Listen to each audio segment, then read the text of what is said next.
Με μικροφορία θα παρακαλέσω λίγο ησυχία για να μπορέσουμε να ακουστούμε. Και αν είναι δυνατόν τα κινητά να βάλετε στο αθόρυβο για να μην έχουμε διακοπές.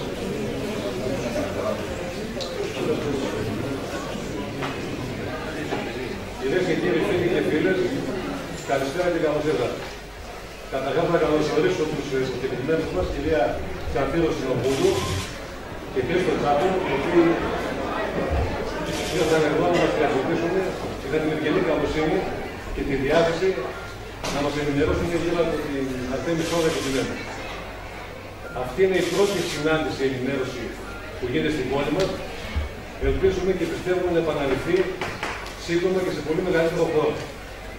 Από εμάς εξαρτάται να διαδώσουμε, ενημερώσουμε, εφόσον βέβαια πιστούμε από αυτά που θα ακούσουμε, φίλους, γνωστούς, γείτονες, συναδέλφους, έτσι ώστε να γίνουμε πυρήνας διάδοση μιας αισιόδοξης θέσης, στάση για την πατρίδα μας και φυσικά για εμάς τους ίδιους. Θέλω λίγο να ζητήσω την επίοικιά σας και κατανόησή σας προς τον υποφαινόμενο, διότι ό,τι πολιτικός είναι, ό,τι προσωπικό να γίνει. Δεν έχει προσωπικό κανέναν, ούτε δεν αναφορά σε κανέναν. Πλην όμως ένιωσα την ανάγκη, την υποχρέωση να ενεργοποιηθώ βλέποντας και βιώνοντας αυτά που συμβαίνουν στην πατρίδα μου. Δεν κομίζω γλάφτα σε Αθήνα με τα επόμενα που θα πω. Θεωρώ ότι όλοι μας τα έχουμε σκεφτεί, τα έχουμε συζητήσει, ενδεχομένως και το ρήγυρό μας, αλλά πέρα τούτου ουδέν. Καλό είναι να ξέρουμε ότι οι κρίσιμοι μάζες σκέφτονται με τον ίδιο τρόπο. Ο μέγιστος ταγγυρίτης σοφός Αριστοτέλης έγραψε στα πολιτικά του πριν περίπου 2.500 χρόνια. Τα εξής. Η δίωξη της τυραννίας είναι να πτωχεύσουν οι πολίτες, αφενός για να συντηρείται με τα χρήματά τους η φρουρά του καθεστώτος και αφετέρου για να είναι απασχολημένοι οι πολίτες και να μην τους μένει χρόνος για επιβουλές.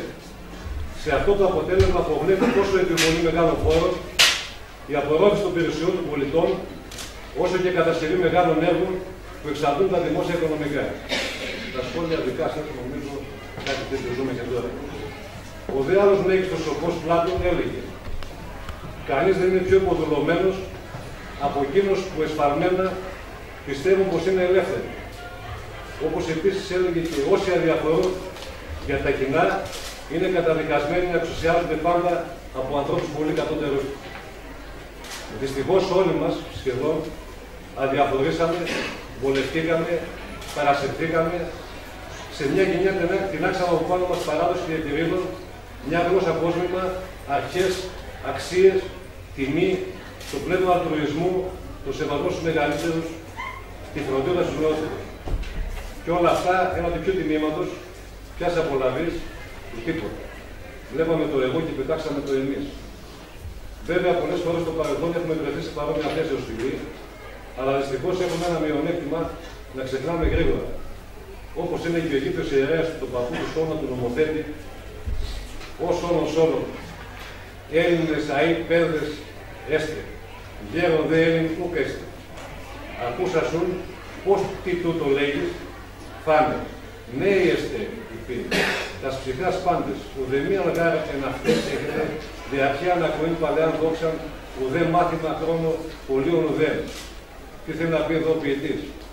Οι Έλληνες είμαστε πάντα νέοι, γιατί ξεχνάμε το ένδειξο παρελθόν μας και ό,τι έχει καταφέρει η φυλή μας. Και δεν παίρνουμε μάθημα από αυτά και ξανακάνουμε τα ίδια λάθη. Αυτά είναι στο Τίμιο του Πλάτωνα, διάλογος Κριτία με Σοκράτη. Κάποτε ο εχθρός ήταν ορατός. Γι' αυτό οι πολίτες κάποιοι ήταν ετοιμοπόλεμες να αντιμετωπίσουν τον εχθρό του βάθους αξιοκρατία. Στα χρόνια μας το σύστημα λειτουργήσε μεθοδικά. Υπόγεια, με επιτελικό σχέδιο, σε σκοτεινά κέντρα, εκμεταλλευόμενα βέβαια τα πάθη και τα ανατώματά μας, έτσι ώστε να μας καταστήσει μας άνθρωπους, χωρίς βούληση, χωρίς αντιστάσεις, να μας άγουν και να μας φέρουν όπου δει. Και όλα αυτά για το καλό μας βεβαίως. Τώρα βέβαια άρχισε να χλωφαίνεται ο λόγος για αυτή τη μεγάλη επίθεση. Είναι πολλά τα φραγκάρια, όπως είπα κάποιοι. Πετρέλαιο, φυσικό αέριο, ουράνιο, όσμιο, ερυθρός ψευδάκι, σπάνιες γεές από τη μια μεριά, ήλιος, θάλασσα, νησιά, ήπιο κλίμα, γεωφυσική πολυμορφία, ύψιστη γεωπολιτική θέση από την άλλη.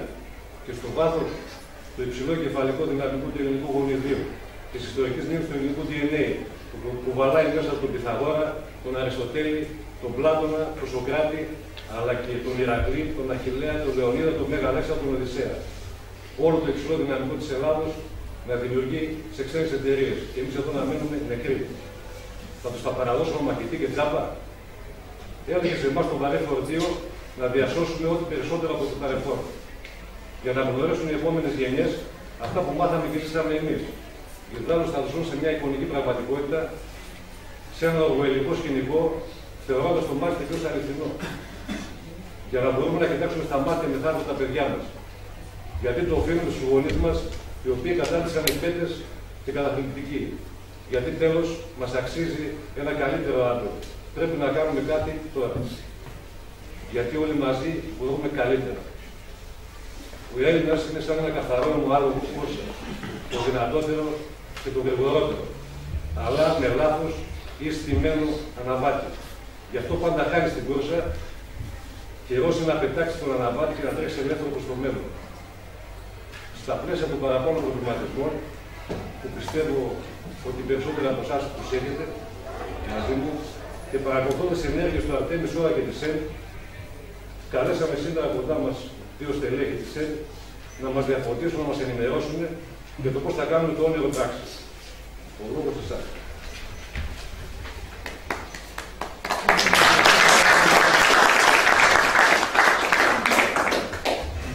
Ευχαριστούμε πάρα πολύ που μας καλέσατε. Ευχαριστούμε πάρα πολύ τον Πάνο και τον Γιώργο για όλη αυτή την κίνηση που κάναμε. Ευχαριστούμε με τα παιδιά εδώ που ήρθαν πριν τις 4 εβδομάδες και ότι δεν ξέρετε από πού να ξεκινήσουν, ποιους να βρούνε και ότι μαζευτήκατε εδώ τόσο γρήγορα και τόσο δυναμικά. Είμαστε εδώ για να στηρίξουμε το κίνημα και τις ενέργειες του Αρτέμις Ώρα, ο οποίος έρχεται στην Ελλάδα, γίνεται γνωστός πριν 2 χρόνια. Ο Αρτέμις Ώρας είναι κάτοικος στην Πάτρα, έχει έδρα στην Πάτρα, αλλά γυρνάει σε όλο τον κόσμο. Είναι παντρεμένος, έχει 3 παιδιά, έχει σπουδάσει οικονομικά και εκείνο που είναι σημαντικό είναι ότι έχει χρηστεί να χειρίζεται και να διαχειρίζεται πάρα πολύ μεγάλο πλούτο. Με αυτή την ιδιότητα, ως παγκόσμιος ιδιωτικός θεσμός, προσφέρει στην Ελλάδα αρχικά και στον πλανήτη μετέπειτα τη δύναμη και τη δυνατότητα να απελευθερώσει τη χώρα και τον πλανήτη από όλο το χρηματοπιστωτικό, το πολιτικό σύστημα. Μπορεί να φαίνονται όλα αυτά αδύνατα, μπορεί να φαίνονται όλα αυτά απραγματοποιητά και εμείς όταν τα ακούσαμε όλα αυτά, ήταν το κλασικό που ακούμε και τώρα, ότι όλα αυτά δεν γίνονται, ότι όλα αυτά είναι αληθινά. Δεν είναι αληθινά. It's so good to be true, ήταν αυτοί που ξέρουν και αγγλικά. Ερχόμαστε λοιπόν από την αρχή να σας πω λίγο την ιστορία, γιατί πολλοί ίσως δεν γνωρίζουμε. Ο Αρτέμις Ώρας εμφανίστηκε περίπου πριν 2 χρόνια στην Ελλάδα δυναμικά, προσφέροντας μετοχές της Ανατολής σε 2 μη κερδοσκοπικούς οργανισμούς, την End National Debt και την Ελλάς Never Die. Σε αυτούς λοιπόν τους 2 οργανισμούς που είναι συμβουλευτικοί οργανισμοί, ο Αρτέμις Ώρας δίνει 4 μετοχές της Τράπεζας Ανατολής σε κάθε μία, δηλαδή 8. Αυτές οι μετοχές της Τράπεζας Ανατολής είναι πιστοποιημένες από τη Γαλλική Πρεσβεία, που σημαίνει από την Κεντρική Γαλλική Τράπεζα, και έχουν εγκριθεί ως μη κλαπίσες και μη απολυστήσεις, γιατί έχει πολύ μεγάλη σημασία αυτό. Το Υπουργείο Οικονομικών αναγνωρίζει για πρώτη φορά, μετά από πολλές πιέσεις και πάρα πολλή δουλειά αυτών των ανθρώπων, την αξία της μετοχής σε παθητικό 670 δισεκατομμύρια. Το κράτος λοιπόν οφείλει να εισπράξει τον φόρο από αυτές τις 8 μετοχές. Μπορείτε να κάνετε τον υπολογισμό 8 και 670 δις, και οφείλει ο δωροδόκος, δηλαδή οι άλλες 2 εταιρείες, να αποδώσουν στο κράτος 27 δις. Είναι το πρώτο εργαλείο που δίνει στο ελληνικό κράτος να μπορέσει να μειώσει αρχικά το χρέος. Ο Υπουργός ο Σαχινίδης δίνει εντολή να εισπράξει εφορία το φόρο, δεν τον εισπράττει το φόρο, οι ΕΝ και ο ΣΟΡΑΣ κάνουν εξώδικο στο ΣΔΟΕ να έρθει να εισπράξει τον φόρο και το ΣΔΟΕ λέει ότι εγώ διώκω εγκλήματα οικονομικά, δεν είμαι αρμόδιος, το θέμα πάει από τον Άνω στον ΚΑΙΑΠΑ, τα 27 δις δεν εισπράχτηκαν ποτέ. Από τη στιγμή λοιπόν που βλέπει ο Αρτέμις ο Σόρας ότι δεν εισπράχτονται τα χρήματα και επειδή γνωρίζει ότι μπαίνουμε στο δεύτερο και στο τρίτο μνημόνιο, πέρυσι το Σεπτέμβρη έρχεται και καταθέτει στο όνομα της ελληνικής δημοκρατίας 600 δις. 600 δις δολάρια. Πρέπει να σας πω ότι απαγορεύει η νομοθεσία του ελληνικού κράτους να ανοιχθεί λογαριασμός στο Δήμο ή στο κράτος. Απαγορεύεται αυτό. Έτσι λοιπόν, ο Αρτέμις ο Σόρας αναγκάζεται να πάει στη Montreal Bank του Καναδά να καταθέσει εκεί 600 δις δολάρια, αφού έχει πάρει ήδη την έγκριση από το Αμερικανικό Δημόσιο ότι μπορούν αυτά τα χρήματα να έρθουν, γιατί είναι εγγύηση του Αμερικανικού Δημοσίου, είναι ομόλογα 3α, άμεσα ρευστοποιήσιμα, με ανταλλαγή το ελληνικό χρέος. Ο Αρτέμις Σόρας εμφανίστηκε τώρα, ενώ κάνει προσπάθειες εδώ και 20 χρόνια, γιατί ήξερε πως παίζεται το παιχνίδι. Ήξερε ότι το χρέος μίας χώρας μπορεί να εξαγοραστεί μόνο από Έλληνα αυτόχθονα υπηκό. Έτσι λοιπόν, οι ξένοι δανειστές πρέπει να ελέγξουν ότι κανένας Έλληνας δεν μπορεί να εξαγοράσει το χρέος. Έχουν βάλει λοιπόν αυτόν τον όρο, ότι δεν υπάρχει περίπτωση να βρεθεί κάποιος Έλληνας. Έρχεται λοιπόν ο Αρτέμις και λέει: το αγοράζω εγώ, πάτε τα 600 δις. Τα χρήματα μπαίνουν τέλη Σεπτεμβρίου, τιμούνται ως ευεργέτες από την κυβέρνηση Σαμαρά. Όταν όμως έρχονται και βλέπουμε ότι ο λογαριασμός είναι εκεί δαιμονευόμενος, είναι στο όνομα μόνο της ελληνικής δημοκρατίας και όχι του Αρτέμις Σόρα, δηλαδή δεν μπορεί το χρήμα αυτό να επιστραφεί πίσω, υπάρχουν δύο όροι. Ο πρώτος όρος είναι να γίνει έλεγχος του λογιστικού χρέους της χώρας και αν υπάρξουν ευθύνες, θα αποδοθούν. Γιατί θεωρεί ότι δεν μπορεί να πάει η Ελλάδα μπροστά αν δεν αποκατασταθεί η δικαιοσύνη, όχι με την έννοια της τιμωρίας και της εκδίκησης, αλλά για να μην επαναληφθούν τα ίδια λάθη στο μέλλον.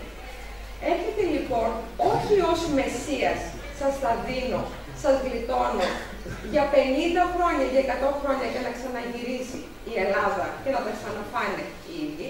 Έρχεται λοιπόν να αποκαταστήσει τη δικαιοσύνη. Τα χρήματα λοιπόν αυτά σε ένα μήνα δεν κουνιούνται. Μετά από ένα μήνα, τον Νοέμβριο, ενημερώνει τον πρόεδρο της Βουλής, τον κύριο Μεϊμαράκη. Ο κύριος Μεϊμαράκης την ίδια μέρα δηλώνει αναρμόδιος και παραπέμπει το θέμα στον Υπουργό Οικονομικών, τον κύριο Στουρνάρη. Ο κύριος Στουρνάρης την επόμενη μέρα, δεν προλαβαίνει την ίδια μέρα, παραπέμπει το θέμα στον κύριο Προβόπουλο και στον έργο του Δημοσίου στην εταιρεία του Δημοσίου. Έρχεται λοιπόν εκεί, οι άνθρωποι αυτοί δεν απαντούν, αλλά εκείνο που θέλω να σας πω και έχει σημασία είναι ότι το Υπουργείο Οικονομικών της Ελλάδας έχει 8 υπαλλήλους στο Υπουργείο Οικονομικών της Αμερικής. Αυτό σημαίνει ότι είχαν άμεση πληροφόρηση, άμεση πρόσβαση να ελέγξουν για τα χρήματα. Το Υπουργείο, ο κύριος Προβόπουλος, δεν απάντησε αν υπάρχουν τα χρήματα, ως όφιλε να κάνει, γιατί έπρεπε να κάνει δύο κινήσεις. Πρώτον, αν υπάρχουν τα χρήματα και αν είναι διαθέσιμα. Επειδή λοιπόν προχωράει ο καιρός και επειδή είμαστε πριν την υπογραφή του τρίτου μνημονίου, ο Αρτέμις Σόρας και η ΕΝ κάνουν εξώδικο, δεν παίρνουν απάντηση και προβαίνει στην μήνυση ενχάτης προδοσίας και των 300 και του Προέδρου της Βουλής και του κυρίου Προβόπουλου. Αυτή είναι η ιστορία με τα 600 δις. Η διαδικασία θα ήταν πάρα πολύ απλή για να πιστωθούν τα χρήματα αυτά στον ελληνικό λογαριασμό. Δηλαδή, αν καθόταν ο κύριος Τουρνάρας με τον κύριο Σόρα σε ένα τραπέζι και υπογράφουν τους δύο όρους, τα χρήματα αυτά ερχόταν σε 7 εργάσιμες μέρες στην Τράπεζα της Ελλάδας ή σε οποιαδήποτε άλλη τράπεζα υποδείχνει η Τράπεζα της Ελλάδας, πιστωνόταν στον ελληνικό λογαριασμό και η Ελλάδα απελευθερωνόταν από το χρέος.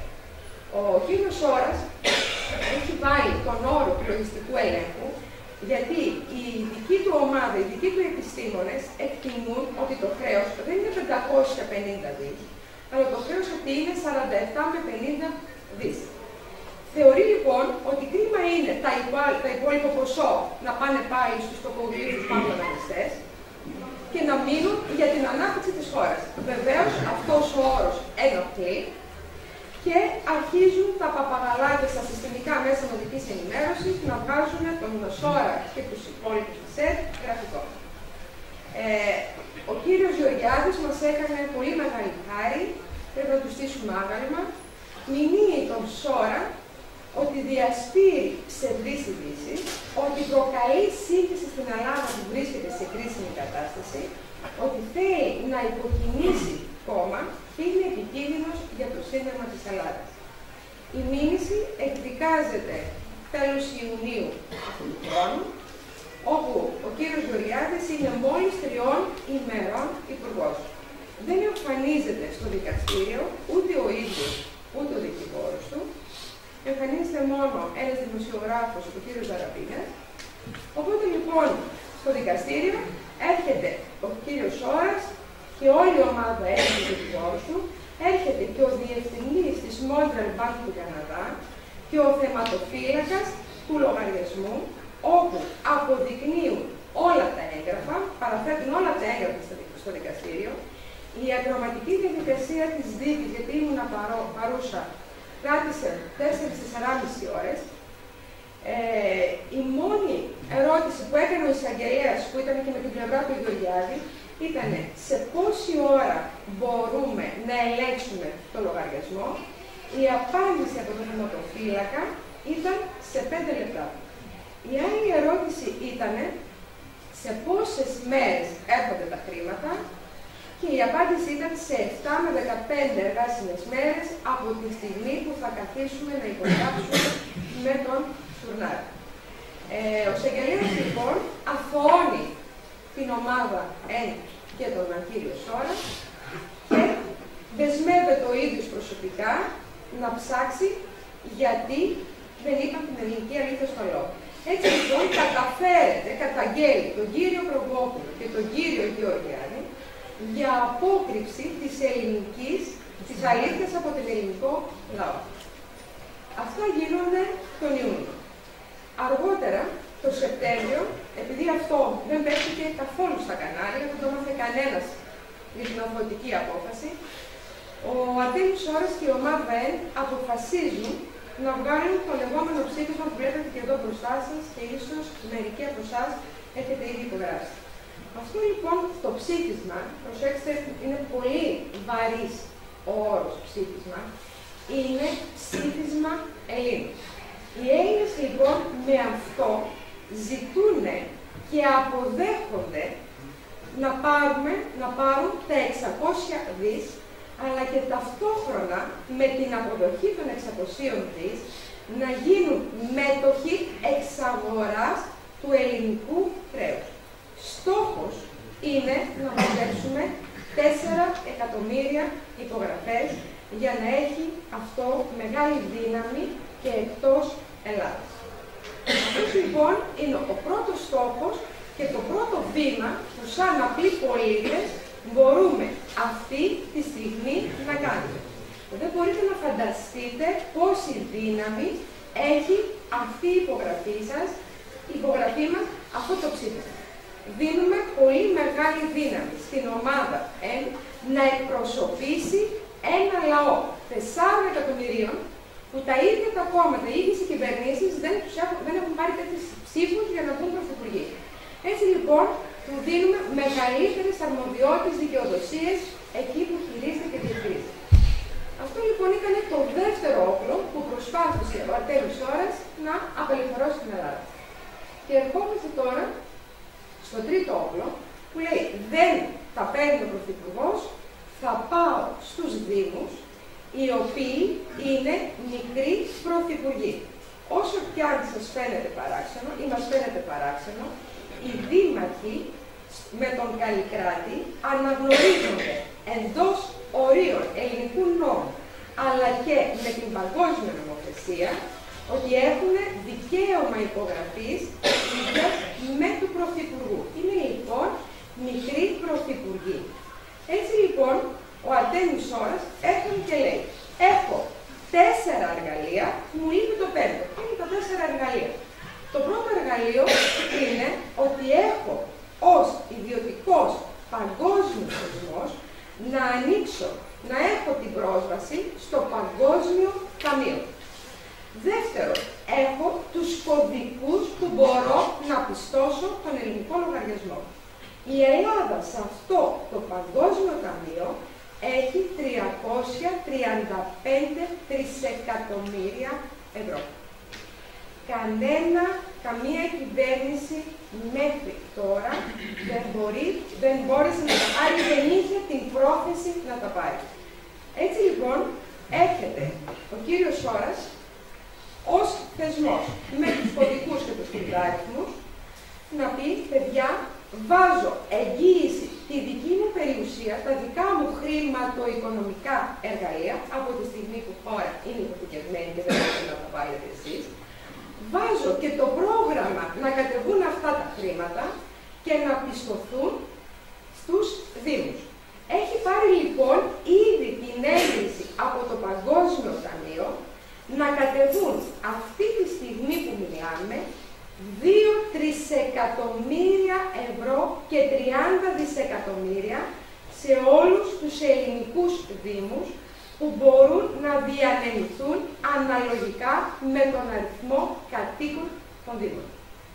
Αυτή τη στιγμή λοιπόν, έχοντας τα κλειδιά, έχοντας βάλει εγγύηση στην περιουσία και έχοντας κάνει 50.000 μελέτες έργα, μπορεί να εγγυηθεί, να κατεβάσει αυτά τα χρήματα. Του λείπει όμως η σφραγίδα του φορέα, του λείπει η δικαιοδοσία, δηλαδή του λείπει η σφραγίδα ότι αυτά τα χρήματα θα δοθούν προς το καλό των ανθρώπων, προς το καλό των πολιτών. Αυτή τη σφραγίδα λοιπόν, επειδή δεν την έχει και δεν του τη δίνει ο Σαμαράς, έρχεται και τη ζητάει αυτή τη στιγμή από τους δημάρχους και από τους δημοτικούς συμβούλους. Όσοι είναι αυτοί και υπάρχουν δημοτικοί σύμβουλοι εδώ, μπορούμε να τους ενημερώσουμε και παραπέρα. Έτσι λοιπόν, έχοντας αυτές τις δυνατότητες και έχοντας τη σφραγίδα, τη δικαιοδοσία από το Δημοτικό Συμβούλιο, μπορεί να πάει στο Παγκόσμιο Ταμείο, να δομήσει, όπως λέμε, χρηματοδότηση, αφού πάρει, θα σας πω λίγο την διαδικασία. Λοιπόν, η διαδικασία είναι πολύ εξής, γιατί θέλω να την ξέρουν οι πολίτες, για να μην σας λένε δήμαρχοι, αντιδήμαρχοι, δημοτικοί σύμβουλοι, ότι αυτά δεν γίνεται, ότι αυτά είναι ανέφικτα, είναι γραφειοκρατικά κλπ. Η διαδικασία είναι πάρα πολύ απλή και ξεκάθαρη της αφήσης. Έχουμε λοιπόν τη σύγκληση του Δημοτικού Συμβουλίου με θέμα να βρει ο Δήμαρχος επενδυτές από όπου θέλει. Σύμφωνα με τον Καλλικράτη, ο Δήμος μπορεί να αναζητήσει επενδυτές ανά τον κόσμο. Άγγλους, Γάλλους, Πορτογάλους, Αμερικανούς, όποια εθνικότητα θέλει.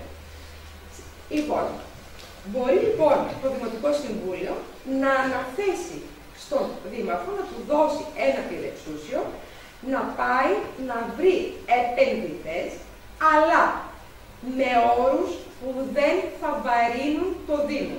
Δεν θα υπογράψεις, λέει, δήμαρχε, δανεισμό, δεν θα υπογράψεις συμβάσεις, δεν θα υπογράψεις μελέτες, δεν θα υπογράψεις πράξεις κανονιστικού περιεχομένου. Δεν θα βάλεις στο Δήμο ούτε €1 μέσα. Με αυτή την προϋπόθεση σε στέλνουμε, σε εξουσιοδοτούμε ανέγκλητα να πας να μας φέρεις επενδυτές. Παίρνει λοιπόν την εξουσιοδότηση ο Δήμαρχος και πάει στον Αρτέμιτο Σόρα και του αναθέτει την εντολή παύλα συγκατάθεση ότι εγώ σου λέω ότι έχω αυτή την εξουσιοδότηση, έχω αυτή τη λίστα έργων που θέλω να κάνω, ενδεικτικά σου λέω αυτά, πήγαινε, δανείσου, βάλε εγγύησεις, εγώ δεν δίνω φράγκο. Αν νομίζεις ότι μπορείς, φέρει μου τα λεφτά και όταν μου τα φέρεις, θέλουμε να συζητήσουμε. Έτσι λοιπόν, το πρώτο βήμα είναι το πληρεξούσιο που θέλουμε από το Δημοτικό Συμβούλιο στο Δήμαρχο και το δεύτερο είναι να δώσει εντολή ο Δήμαρχος στον Αρτέμι Σόρα, πήγαινε και φέρει μου λεφτά. Χωρίς όρους, χωρίς βάρη, χωρίς ούτε €1 από το Δήμο. Γίνεται λοιπόν η διαδικασία και όταν εγκριθούν αυτά από το Παγκόσμιο Ταμείο, έρχεται ο Σόρας και ανοίγει ένα λογαριασμό δαιμονευόμενο στο όνομα του Δήμου αλλά και του Σόρα. Με βάση τα χρήματα που έρχονται. Είπαμε ότι τα έργα και η λίστα είναι ενδεικτικό. Όταν λοιπόν θα έρθουν τα χρήματα, τότε μαζί με τον Δήμαρχο και το Δημοτικό Συμβούλιο θα καθίσουν και θα δουν ποια έργα θέλει. Μπορεί ο Δήμαρχος να έχει μετανιώσει, να ζητήσει περισσότερο, να ζητήσει λιγότερο. Ας πούμε ότι έχουν πάρει έγκριση 100 δισεκατομμύρια ευρώ για ένα Δήμο. Από αυτά τα 100 δισεκατομμύρια ευρώ υποχρεούται ο Σόρας και το Ταμείο βασικά τον υποχρεώνει, το 30% να πάει σε ανθρωπιστική βοήθεια και κοινοφελή έργα και το 70% σε ανταποδοτικά. Θα σας εξηγήσω πώς γίνεται η διαδικασία. Όταν ο Σόρας βάζει εγγύη στην περιουσία του για να πάρει τα 100 δις για παράδειγμα, πρέπει ο Σόρας να βάλει 130 δις, να εγγυηθεί δηλαδή παραπάνω χρήματα. Παίρνει τα 100 δις άτοκα για 50 χρόνια. Το Ταμείο όμως τον υποχρεώνει ότι το 30% θα τα δώσεις αμέσως στους δημότες σου που υφίστανται οικονομική κρίση.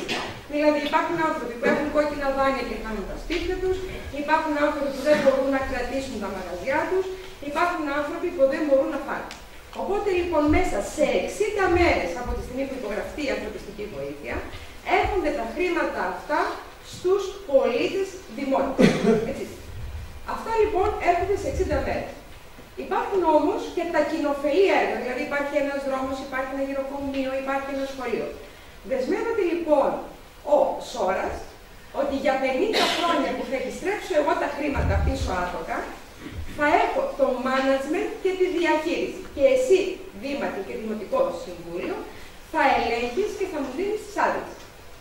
Έτσι λοιπόν, αν θα κάνω το νοσοκομείο, αυτό έχει έξοδα κατασκευή, συντήρηση, λειτουργία, εκπαίδευση. Όταν λοιπόν θα γίνει το νοσοκομείο, θα έρθει ο Σόρας και θα πει: θα κάνω ένα νοσοκομείο, Δήμαρχε και Δημοτικό Συμβούλιο, στο οποίο θα σου το παραχωρήσω από την αρχή. Και θα σου πω ότι θα λειτουργεί με αυτούς τους όρους, με αυτές τις αρμοδιότητες, με αυτή την εκπαίδευση των γιατρών, με αυτά τα φάρμακα. Θα σου το δώσω όμως μετά από 50 χρόνια θα είναι δικό σου στη διαχείριση με αυτούς τους όρους.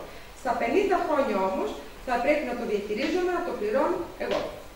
Αυτός είναι ο όρος από τον ΟΗΕ. Δηλαδή, ο Σόρας έχει ταυτόχρονα και διαθέτει το management και την κατασκευή, αλλά προσέξτε, πάντα με τη δέσμευση και την έγκριση του Δημάρχου και του Δημοτικού Συμβουλίου.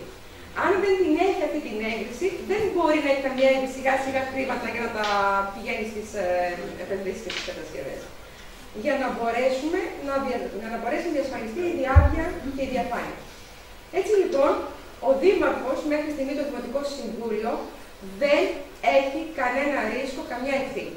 Και περνάμε στο 70% που είναι τα επενδυτικά έργα, τα λεγόμενα ανταποδοτικά, ούτως ώστε αυτό το 70% των έργων να φέρει την ανάπτυξη στην περιοχή. Δηλαδή, περιλαμβάνει, άμα δείτε τα έργα, περιλαμβάνει από ελληνικούς σπόρους, από την γεωργία, από τη διακίνηση, από την αποθήκευση, από τη μετακίνηση, από την πόλη. Δεν έχω ένα πρόγραμμα πάρε σπήρε αυτό ή πάρε κάνει αυτό, χωρίς να φτάσουμε στην τελική πώληση. Υπάρχουν προγράμματα υψηλής τεχνολογίας.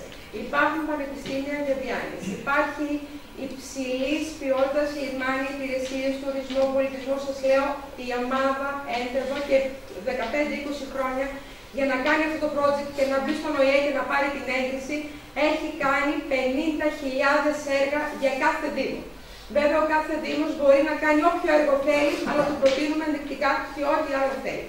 Έτσι λοιπόν, καθώς αρχίσουν και δουλεύουν αυτά τα έργα, έρχεται και λέει ότι δεσμεύομαι με 22 όρους που αφορούν μόνο εμένα, ότι αυτά τα έργα θα γίνονται μόνο από δημότες και αν δεν φτάσουν οι δημότες θα πάρω από διπλανούς δήμους.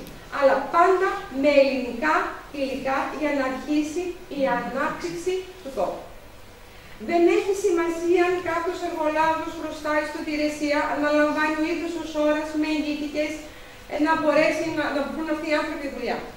Και επίσης όλα τα έργα ασφαλίζονται. Δηλαδή η διαφορά με άλλους επενδυτές είναι ότι αυτά τα έργα θα δοθούν στο Δήμο μετά από 50 χρόνια με εγχειρίδιο λειτουργίας και χρήσης, χωρίς ο Δήμος ή οι δημότες να ρισκάρουν κάτι. Αν δεν γίνει αυτή η ανάπτυξη, αν δεν βγουν λεφτά από εδώ, δεν θα μπορέσει ως ώρας να πάρει τα χρήματα από το Παγκόσμιο Ταμείο. Αυτό είναι περίπου το έργο και οι προτάσεις αυτή τη στιγμή στην Ελλάδα. Δηλαδή πρώτα φέρνουμε τα χρήματα, τα βλέπετε, να αποφασίζουμε και προχωράμε. Κανένας δεν κάνει κάτι.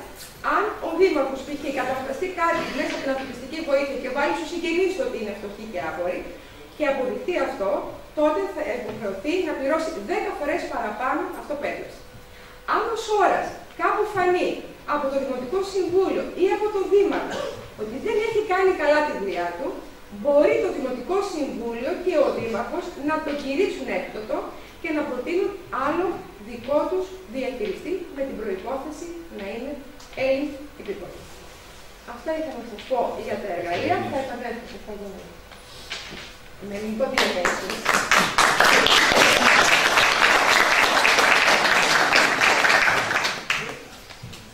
Ευχαριστούμε πολύ, Ανθή. Ωραία, τα είπα λίγο γρήγορα, γιατί ήταν πολλές οι πληροφορίες. Είναι πάρα πολύ το μεγάλο το θέμα.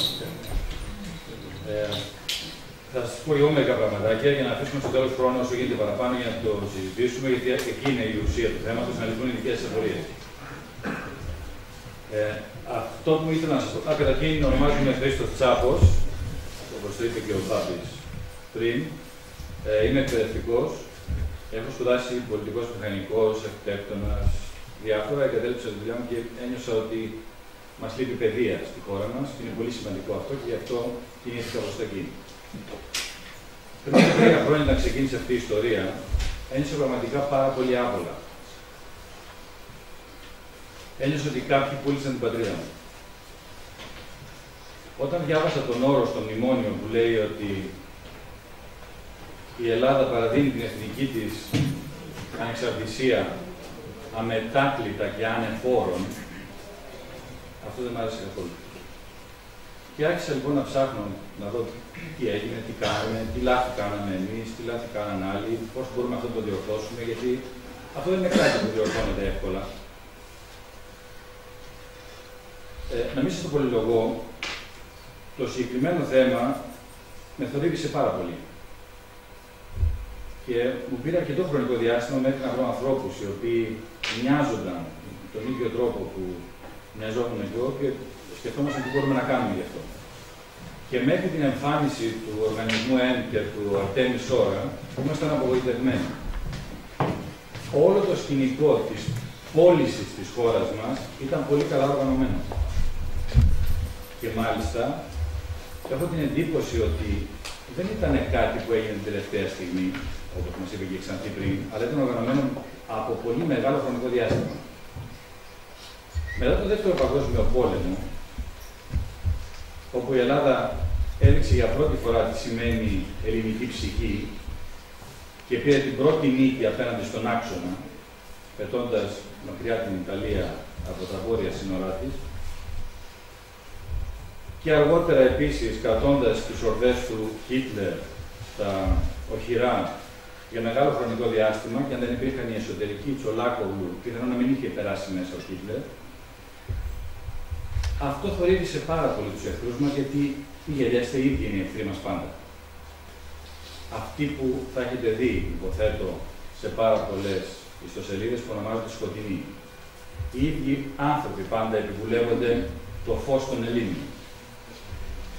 Αυτή τη φορά λοιπόν ήρθαν οργανωμένα με ένα σχέδιο πάρα πολύ ύπουλο και άνανδρο.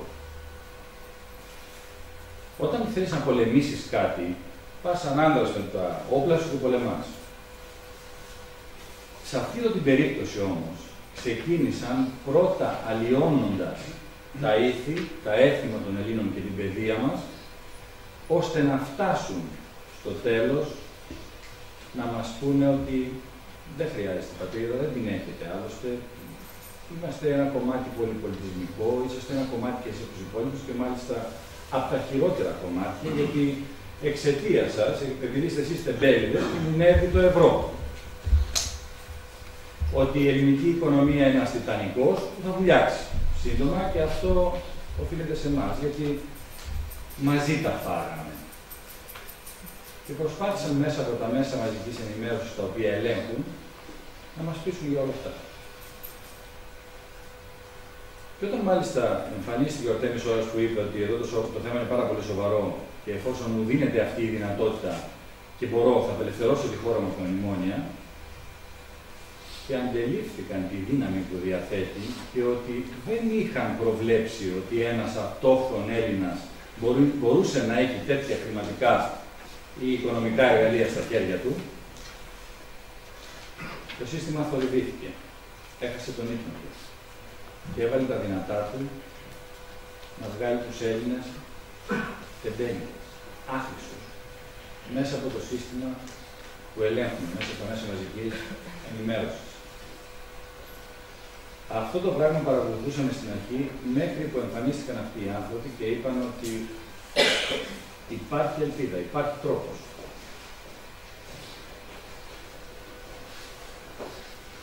Όταν όμως αυτό δεν έγινε δεκτό, και δεν έγινε δεκτό όχι από εμάς μόνο, δεν έγινε δεκτό απ' έξω, γιατί αυτά που κατέθεσε, όπως σας είπε η Ξανθή πριν στην ελληνική κυβέρνηση, τα κατέθεσε στον Τράκη, στον Παρόζο και στην Κριστίν Λαγκάρντ.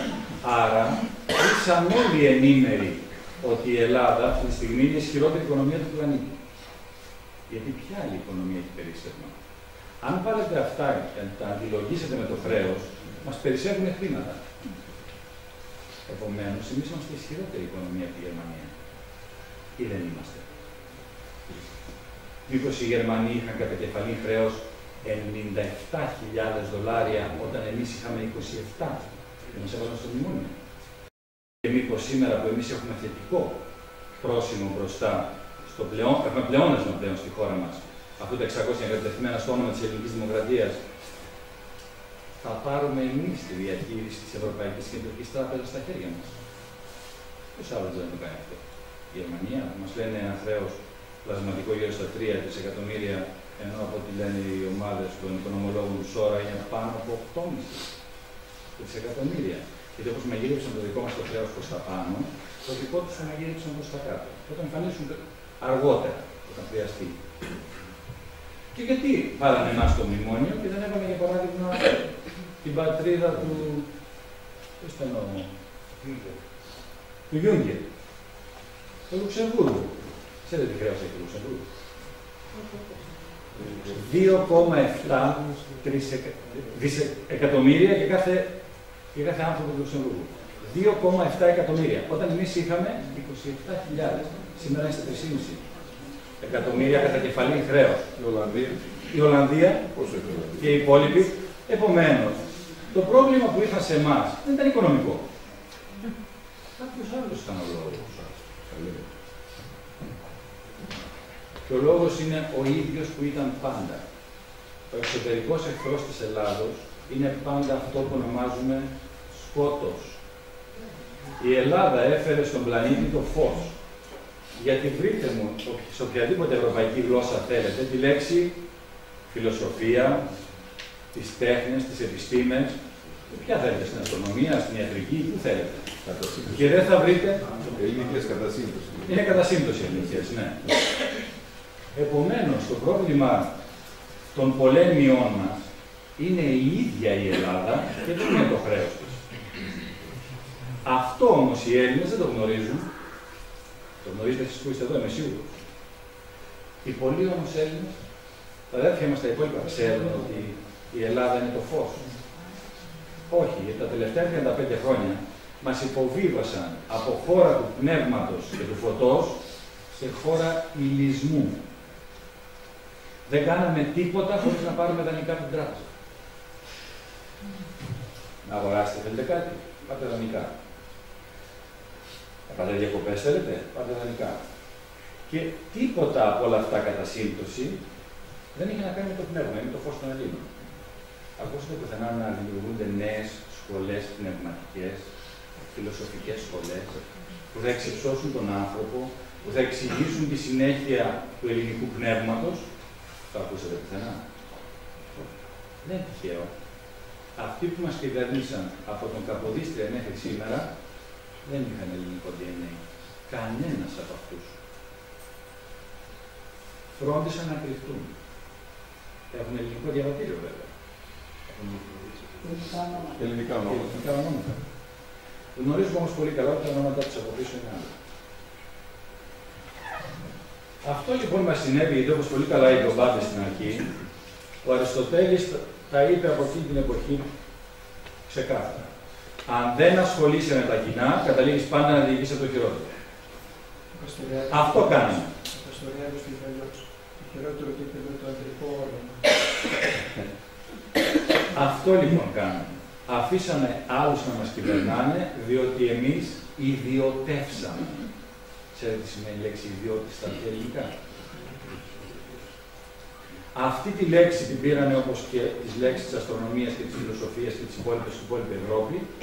Και η λέξη αυτή είναι ιδιώτα στα Ιταλικά και στα Ισπανικά, ιδιώτα στα Γαλλικά, ίδιο στα Αγγλικά και στα Γερμανικά, σημαίνει τον ηλίθιο. Επομένως, εμείς που ιδεωτεύσαμε, γίναμε ηλίθιοι. Και γιατί γίναμε ηλίθιοι? Γιατί όπως πολύ καλά είπε ο Αριστοτέλης, αν οι υποθέσεις της πόλεως δεν βαίνουν καλώς, τότε ούτε οι δικές σου υποθέσεις βαίνουν καλώς, όπως πολύ καλά είδαμε σήμερα, που χάσαμε την πατρίδα μας. Επομένως, ο λόγος που είμαστε εδώ σήμερα δεν είναι μόνο για να καταλάβουμε τι μας έφερε ο τέμις ώρας, αλλά για να κατανοήσουμε τι σημαίνει Ελλάδα, Έλλην και τι θα κάνουμε από εδώ και μπροστά. Όλοι μας. Είναι πολύ σημαντικό, πέρα από τη γνώση αυτή καθεαυτή του οικονομικού πολέμου που δεχτήκαμε, να συνειδητοποιήσουμε. Αυτό είναι ουσιαστικά το κομμάτι το οποίο πρέπει να μηνθούμε. Αυτά που μας είπε η Ξανθή πριν, είναι η ασπίδα μας. Αυτή τη στιγμή βαλόμαστε με οικονομικό πόλεμο, θρηνούμε ήδη νεκρούς, έχουμε κοντά στα 2 εκατομμύρια ανέργους και η ανεργία στους νέους είναι 60, δεν το ξεπεράσει κιόλας, στις 100. Τρομακτικά νούμερα για τον 21ο αιώνα. Άνθρωποι, δεν έχει σημασία ότι είναι Έλληνες ή οτιδήποτε μπορεί να είναι, πόσο μάλλον που είναι αδέρφια δικά μας. Σκαλίζουν σκουπίδια, αυτοκτονούν και τρέφονται σε συσίτια στον 21ο αιώνα. Σε ποια χώρα? Στην πλουσιότερη χώρα της γης. Αυτό πάθαμε επειδή ιδιωτεύσαμε. Αυτός είναι ο λόγος που εμείς, αλλά ελπίζω σύντομα κι εσείς, δεν θα μπορείτε να ξενησυχάσετε στο σπίτι σας. Θα βγείτε έξω στα κοινά. Είναι πολύ σημαντικό να καταλάβουμε από σήμερα και να γίνει βίωμά μας ότι αυτά που θα πούμε σήμερα δεν θα μείνουν εδώ. Δεν θα πούμε ότι είδαμε, ακούσαμε κάτι και αυτό το αφήσαμε στο πλάι. Θα κάνουν κάποιοι άλλοι. Πολύ καλά τα κάνει ο Σόρας. Όχι, δεν τα κάνει καλά ο Σόρας. Γιατί ο Σόρας το είπε πάρα πολύ καλά. Μια πηγή που ήταν της Ελλάδος και την οποία σας απέκρυψαν και δεν τη γνωρίζατε, φρόντισα να διώξω τους ανθρώπους γύρω της, σας το έκρυβαν, να διώξω όλα τα εμπόδια και η πηγή είναι εκεί ελεύθερη για σας. Το αν θα πιείτε νερό είναι δικό σας θέμα. Και πολύ σωστά. Σκέφτεστε κανένα καλύτερο τρόπο για να σηκωθεί ο Έλληνας από τον καναπέ του? δεν θα σας φέρει ο Σόρας στο νερό. Ο Σόρας εξασφάλισε την πηγή για μας. Μας την έδειξε, μας έδειξε ότι έχουμε την ικανότητα σήμερα να γίνουμε η ισχυρότερη οικονομικά χώρα του πλανήτη, αλλά θα το κάνουμε εμείς. Θα το υλοποιήσουμε εμείς. Εσείς, εγώ, Ξαντή, όλοι μας. Δεν υπάρχει άλλος τρόπος. Τώρα θα γυρίσουμε πίσω σε εκείνο που είπαν οι προγονείς μας. Ότι πρώτα θα είναι καλά η πόλη μας και μετά θα ενδιαφερθούμε για τα ιδιωτικά μας θέματα. Γιατί αν δεν είναι καλά η πόλη μας, δεν πρόκειται να ευημερίσουμε εμείς. Δεν πρόκειται να έχουμε σχολεία για να μιλάνε για την ελληνική παιδεία, γιατί σήμερα στα σχολεία μας δεν έχουμε παιδεία. Αν νομίζετε ότι έχουμε παιδεία ή Υπουργείο Παιδείας, γελιέστε. Εκπαίδευση είναι άλλο πράγμα από την παιδεία. Σήμερα έχουμε εκπαίδευση μόνο. Η εκπαίδευση είναι κάτι που μπορώ να δώσω σε οποιοδήποτε ζωντανό οργανισμό σχεδόν. Στα θηλαστικά σίγουρα. Δηλαδή, μπορώ να εκπαιδεύσω το άλογο μου να κάνει ένα άλμα. Μπορώ να εκπαιδεύσω το σκύλο μου, τη γάτα μου, την αρκούδα μου να κάνουν πράγματα. Αυτό είναι εκπαίδευση. Όπως και εκπαίδευση είναι να πάρω τα παιδιά και τους μάθω πώς να χειρίζονται έναν υπολογιστή, ή πώς να οδηγούν ένα αυτοκίνητο, ή πώς να χειρίζονται κάμερες, το διαδίκτυο και όλα αυτά. Αυτό είναι εκπαίδευση. Ο Έλληνας όμως δεν έχει ανάγκη από εκπαίδευση. Αυτό μπορεί να το μάθει. Είναι δεύτερο πραγματάκι, τρίτο. Και το μαθαίνει πολύ εύκολα. Ο Έλληνας έχει ανάγκη το φως. Πρέπει να καταλάβει τι σημαίνει η λέξη έλευσης φωτός. Γιατί Έλληνας σημαίνει φως. Ελλάς σημαίνει φως. Ελλάς είναι ελ και λα. Ελ, φως, λα, πέτρα. Λα, τομείο. Λα, ψεύω. Εφόσον λοιπόν η Ελλάς είναι η πέτρα του φωτός, εκεί είναι η βάση της παιδείας μας. Πρέπει να μας οδηγήσει ξανά στο φως. Γιατί Έλληνας δεν είναι αυτός που κάθεται και περνάει ωραία στη ζωή του επειδή έχει τα υλικά αγαθά. Γιατί τα υλικά αγαθά δεν είναι φως. Ανήκουν στα κατώτερα αγαθά. Τα αγαθά που θέλει ο Έλληνας είναι τα πνευματικά. Είναι της ψυχής του τα αγαθά. Και το είδαμε αυτό και το γνωρίζουμε πολύ καλά. Αν και δεν μας το είπαν, το γνωρίζουμε. Γιατί το 1940 αυτό που αντιμετώπισε τον άξονα ήταν η ψυχή των Ελλήνων. Αυτό τρέμει. Αυτό φοβούνται. Φοβούνται μη πάρει μπροστά ξανά η ψυχή μας. Γι' αυτό είμαστε σήμερα εδώ. Για να μονιάσουμε, ομονοήσουμε και για να γίνουμε ένα σώμα, μια ψυχή. Έτσι θα καταφέρουμε ξανά αυτόν τον άνθρωπο που κατάφεραν οι παππούδες μας. Να δείξουμε πάλι στον πλανήτη τι σημαίνει Ελλάς και τι σημαίνει Έλληνας.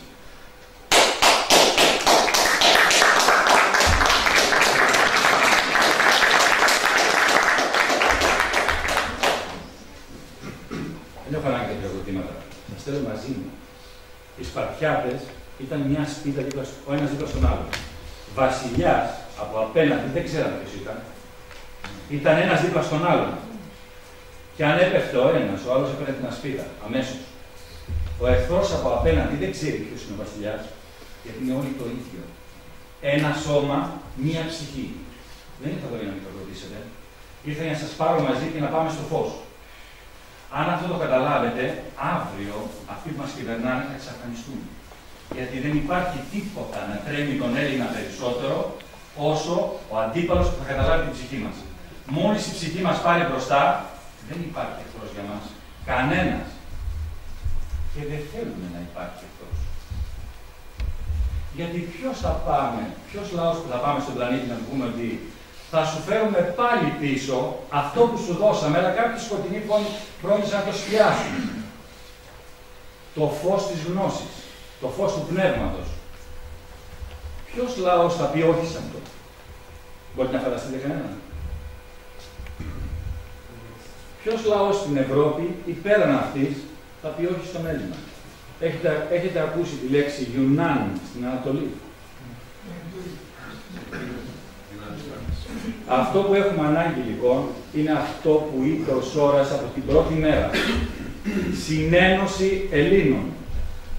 Θα γίνουμε όλοι μία γροθιά. Δεν έχει σημασία αν εγώ ξεκίνησα πρώτος ή αν εσύ ξεκίνησες πρώτος. Σημασία έχει ότι εφόσον πίστηκα ότι αυτή είναι η διαδικασία προς το φως, θα γίνω μέρος του. Η ψυχή μου ανήκει στο φως. Και εφόσον η ψυχή μου ανήκει στο φως, δεν θα υπάρξει τίποτα να σταθεί απέναντι μου. Γιατί να σταθεί απέναντι στο φως κάτι? Και ποιος θα σταθεί? Το σκότος? Αν φοβάσαι στο σκοτάδι, λένε εδώ στο πελίτη δίπλα σας, άναψε ένα φως. Εξαφανίζεται το σκοτάδι. Αυτό θα κάνουμε από τώρα και μπροστά. Από τώρα και μπροστά, όλοι όσοι είμαστε εδώ, θα γίνουμε φορείς φωτός. Εμείς θα μεταλαμπαδεύσουμε αυτό το φως στον πλανήτη, στην αρχή στους υπόλοιπους Έλληνες, οι οποίοι ακόμα είναι πίσω από τα μέσα μαζικής εξαπάτησης και σταδιακά παντού. Η απελευθέρωση της χώρας είναι 1000% ασφαλισμένη. Ο Αρτέμις Ώρας μας έδειξε 3 εργαλεία μόνο. Έχει 13. Αν δεν πέσουν ως το τρίτο, και επειδή έχουν υπογράψει αρκετοί δήμαρχοι, είναι σίγουρο ότι θα πέσουν, έχουμε και άλλα 10, λέει ο Σώρας, εργαλεία. Άρα το οικονομικό κομμάτι είναι εξασφαλισμένο. Το κομμάτι του πνεύματος είναι που έχουμε ανάγκη. Και πώς θα το φέρουμε αυτό όταν τα σχολεία μας είναι στο χάλι που είναι σήμερα. Που τα παιδιά μας μαθαίνουν ελάχιστα πράγματα για να μην καταλάβουν τι σημαίνει Έλληνας. Που από τα βιβλία βγάλαμε τα στοιχεία εκείνα τα οποία τονίζουν ποιο είναι το χαρακτηριστικό του Έλληνα. Και για ποιο λόγο κάποιος μπορεί να είναι Έλληνας ή να εμφορείται από την ελληνική παιδεία, γιατί ο Έλληνας δεν νοιάζεται αν ο διπλανός του φέρει το ίδιο αίμα και το ίδιο DNA, είναι άνθρωπος και εκείνος που πρέπει να τον πάρει στο φως. Γιατί ο Έλληνας πάντα ένιωθε για όλους τους λαούς του πλανήτη την ίδια αγάπη. Με αυτή την ίδια αγάπη θα πούμε πάλι σε όλη τη γη και θα τους ξαναφωτίσουμε, αφού φωτιστούμε πρώτα οι ίδιοι. Για να κατανοήσετε πόσο αυτό είναι ένα θέμα που δεν είναι τωρινό, αλλά είναι πάρα πολύ παλιό και ο Έλληνας το γνωρίζει,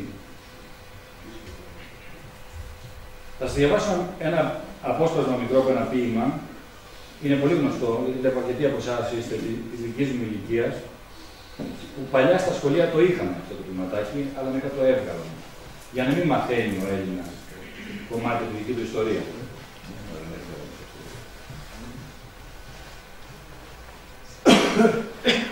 Είναι το Αριστοτέλη Βαλαωρίτη. Μέριασε βράχε να διαβώ, το κύμα αντριωμένο, λέει στην πέτρα του γυαλού, θολό, μελανιασμένο. Μέριασε, μες στα στήθη μου, που ήσαν νεκρά και κρύα, μαύρος βοριάς εφόλιασε και μαύρη τρικυμία. Αντιλαμβάνεστε πολύ καλά ποιος είναι ο βράχος και ποιο είναι το κύμα. Και πώς αυτό που λέει ο Σώρας, ότι από ένα μικρό χήμαρο που έχει ξεκινήσει σε όλη την Ελλάδα, θα γίνουμε κύμα, ποτάμι, θα ξεπλύνουμε αυτό που έχει συμβεί στη χώρα μας.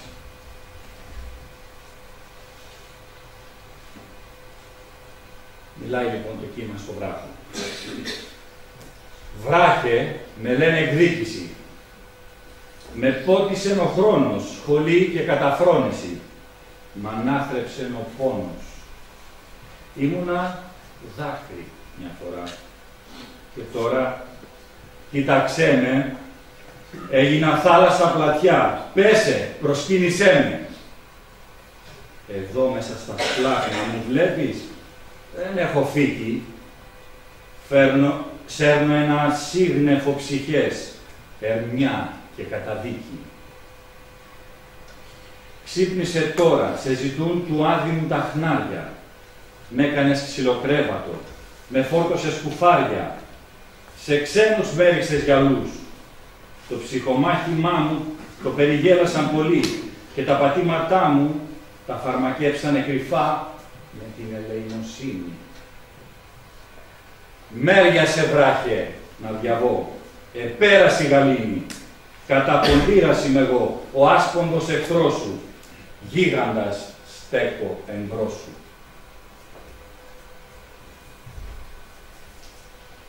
Πολλά χρόνια πριν το έγραψε ο Βαλαωρίτης αυτό. Το ίδιο πράγμα είχαν οι Έλληνες πάντα. Για το ίδιο πράγμα είχε μιλήσει και ο μεγάλος φιλόσοφος που κήρυξε το διαφωτισμό στην Ευρώπη. Γεώργιος Πλήθων Γεμιστός.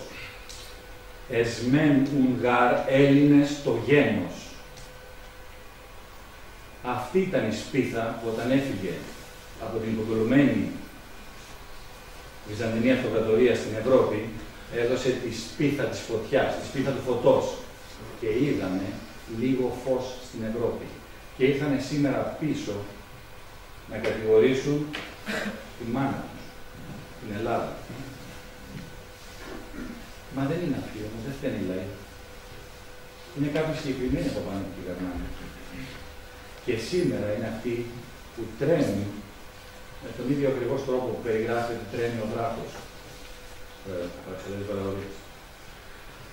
Αυτό λοιπόν που οφείλουμε σήμερα να κάνουμε όσο ποτέ πριν είναι να καταλάβουμε ότι ο Έλληνας είναι φως και δεν τον κρατάει κανένας από το να πάει στο φως και να φέρει αυτό το φως για όλο τον πλανήτη. Θα βρούμε τον τρόπο. Ο καθένας από εμάς έχει ικανότητες.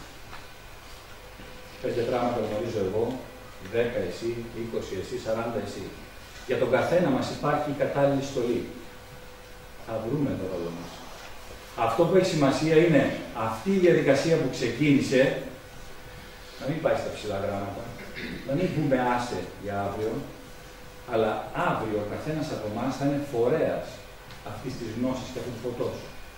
Και αν το κάνουμε αυτό, να είστε σίγουροι ότι θα έχουν φύγει την επόμενη μέρα. Όταν αυτό ενεργοποιηθεί σε όλη την Ελλάδα, και είναι πολύ κοντά σας βεβαιώνω, αυτοί που μέχρι τώρα μας κυβερνούσαν θα καταλάβουν ποιος θα κυβερνά δίκαια τον πλανήτη σε λίγο. Ευχαριστώ που με ακούσατε. Νιώθω πάρα πολύ συγκινημένος που είμαι κάθε φορά τους Έλληνες οι οποίοι είναι έτοιμοι, αλλά έχουμε έξω πάρα πολλούς ακόμη που πρέπει να ενημερώσουμε. Θα ήθελα να απαντήσουμε σε ερωτήσεις, όσες μπορούμε, και να ολοκληρώσουμε στο τέλος.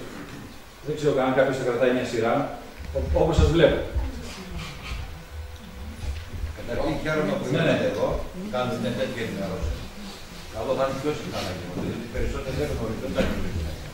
Μην ξεχνάτε όμως ότι η μαζική μασονή, έχουμε μπροστά μας τη μασονή. Όσοι μαζικοί είναι μασόνοι. Είναι πουλημένοι. Πολύ καλά το θέσατε και είπα και όχι. Έχουμε ελληνικά ονόματα Έλληνες. Όσο και το νοητικό φρούτο είναι πουλημένο εδώ και μισό αιώνα. Αυτοί που μας διοικούν είναι εγκληματίες. Κάναν πολλά έγκλημα. Και το χειρότερο έγκλημα που κάνανε χθες δεν ήταν. Πεταγήσαν στα σχολεία την αρχαία ελληνική γλώσσα. Σήμερα η Αγγλία από την πρώτη δημοτικού βάζει την υποχρεωτική αρχαία ελληνική γλώσσα. Οι Αμερικάνοι μαζεύουν τους καθηγητάς που ξέρουν τα αρχαία ελληνικά και τους παίρνουν στην Αμερική. Δεν νομίζουν να είναι πλάκες αυτοί. Εμείς είμαστε τόσο έξυπνοι και εμείς δεν είναι αρχαία ελληνική γλώσσα. Όποιος μιλάει αρχαία ελληνικά απολύτως το μυαλό του. Γίνεται πανέξυπνος. Αυτά τα κομπιούτερ που έχει γλώσσα έχουν ένα τέλος. Η αρχαία ελληνική γλώσσα δεν έχει τέλος. Όλοι οι επιστήμονες τη στηρίζουν την αρχαία ελληνική. Το είχα τονίσει στο ορίζοντα να το βάλει πρωτοσέλιδο στην εφημερίδα του και δεν το έμεινε. Να επανέλθω στα αρχαία ελληνικά στα σχολεία. Πολύ καλά δεν είπατε, παιδεία δεν έχουν. Ποιόνος δεν έχουν.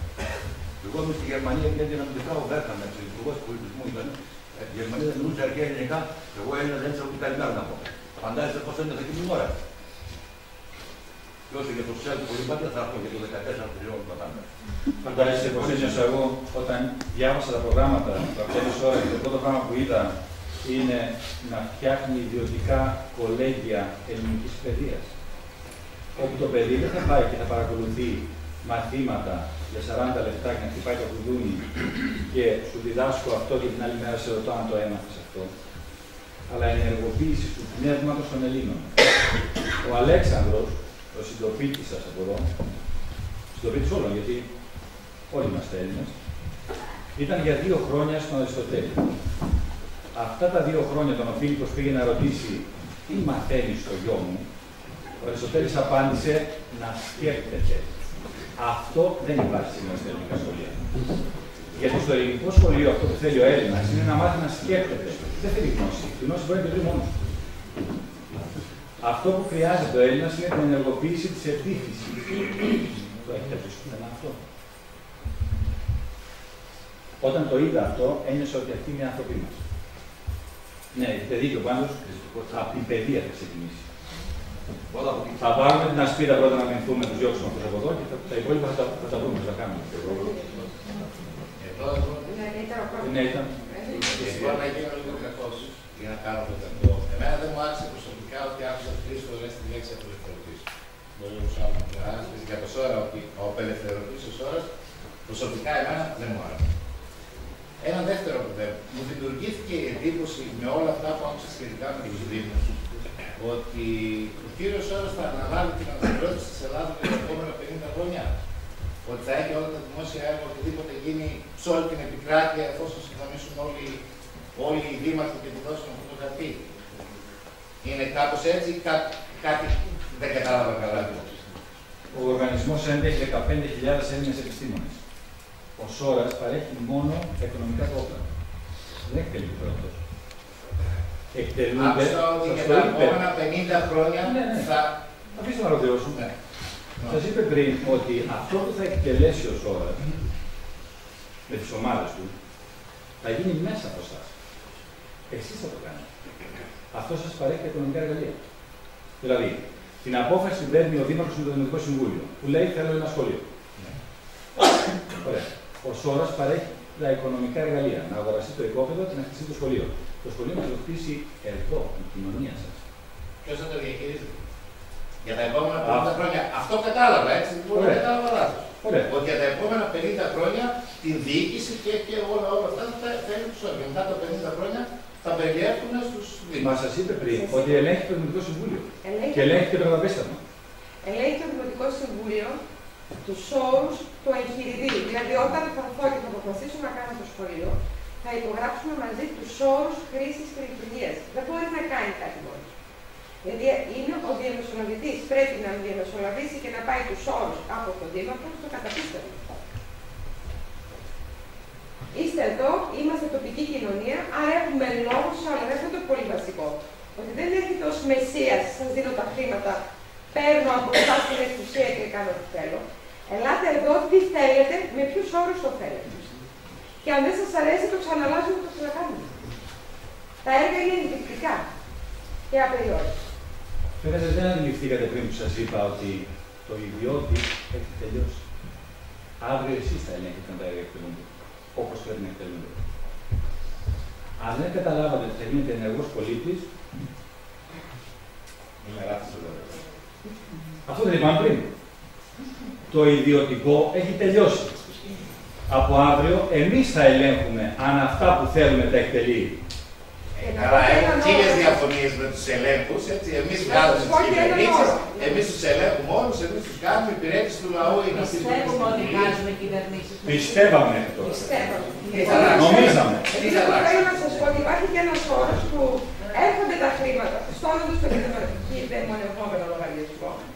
Και ξαφνικά ο Δήμαρχος στο Δημοτικό Συμβούλιο δεν γουστάρει τη φάση σου, δεν σε θέλει. Δεν κάνει κάτι. Έχει το δικαίωμα το Δημοτικό Συμβούλιο και ο Δήμαρχος, αν και έχουν έρθει τα χρήματα, να μην γίνει. Να μου απαντήσετε τώρα αυτό. Όταν έρθουν, εγκριθούν και τελειώσει το έργο. Τελειώσει, έχει γίνει. Μετά ποια είναι? Για τα επόμενα 50 χρόνια. Του Δήμου. Ανήκει στο Δήμο, δεν ανήκει στο Σόρα.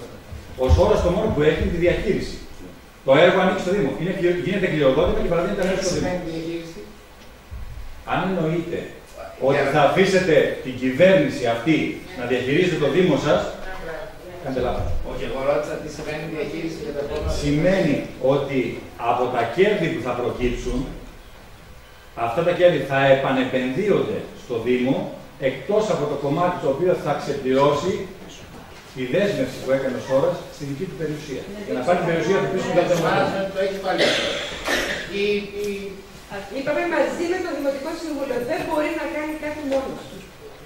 Μετά θα τελειώσει το έργο. Μετά, αφού τελειώσει το έργο, αφού έχει υπογραφεί ήδη το εγχειρίδιο χρήσης, οφείλει το Δημοτικό Συμβούλιο και ο Δήμος να το λειτουργήσει σύμφωνα με το εγχειρίδιο χρήσης. Αυτό είναι. Αν έχετε άλλο τρόπο, να το ακούσουμε. Έχω την αίσθηση ότι αν αποπληρωθεί ίσως λίγο νωρίτερα ότι ένα κονδύλιο έχει δικαίωμα, ναι. Έχει δικαίωμα να το δώσει. Εφόσον το Δημοτικό Συμβούλιο αποφασίσει ότι από κάποιο σημείο και μετά κέρδισε αρκετά χρήματα από τις επενδύσεις που μπορεί να αποπληρώσει το δάνειο που πήρε ο Σόρας από το πίστευμα στον εαυτό του, τότε το βγάζει έξω. Έχει το δικαίωμα να το κάνει. Αυτό ρωτάω το σήμερα. Δηλαδή, από τα πρώτα χρόνια τα κέρδη τα παίρνει ο Δήμος. Όλα στο Δήμο. Από τα πρώτα χρόνια. Το μόνο που μένει στο Σόρα είναι το 2% για να ξεπληρώσει κατά μέσο όρο, έτσι. Μοναδικό. Δεν κερδίζει τίποτα ο Σόρας, δεν βάζει τίποτα στην τσέπη του. Θα σας δώσει τώρα αλφα ποσό. Αλφα ποσό θα πάρει μετά από 50 χρόνια. Αυτό δεν το είπα. Εντάξει, είναι τόσο πολλές πληροφορίες. Γι' αυτό έχουμε τις απορίες τώρα.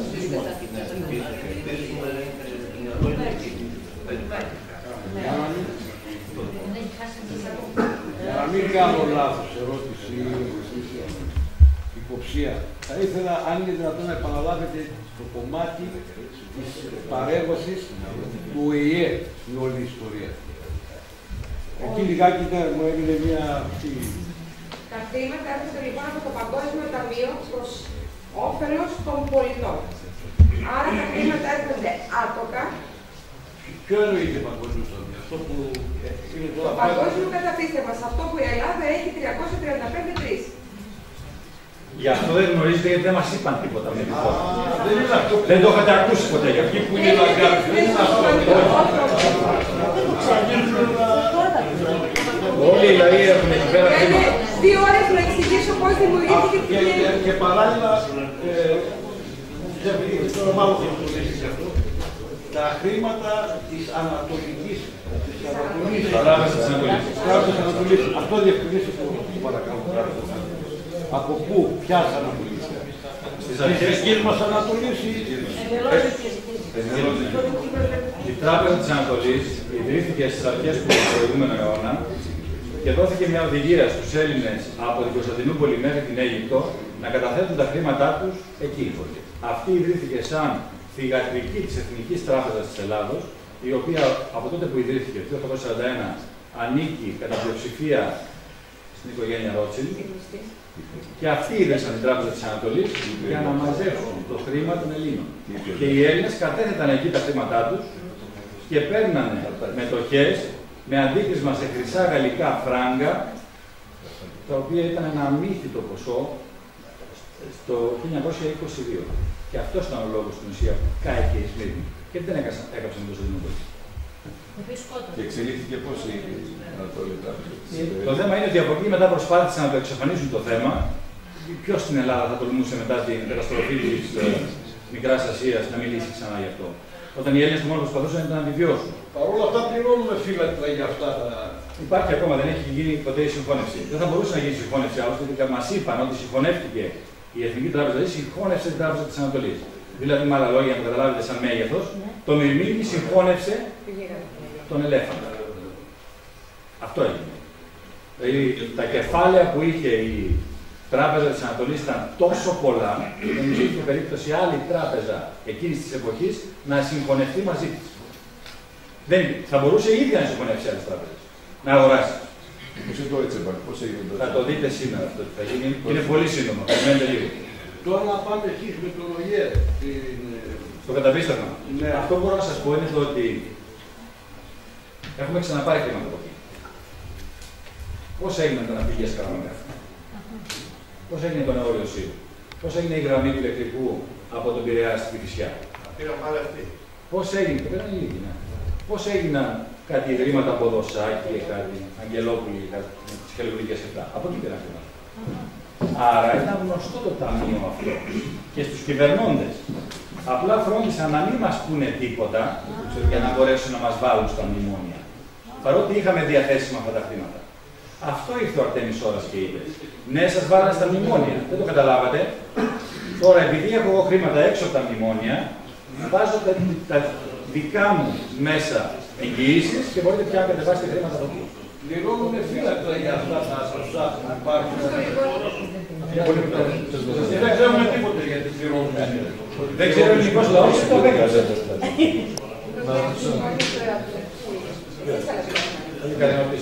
Να πω ότι σκοτεινές δυνάμεις έχουν ένα όνομα, όσο λέγεται ερώτηση, αυτός όρος. Δεν είναι μόνο, και όχι μόνο. Η οικογένεια Ροκφέλλερ είναι παρακλάδι του Ρότσε.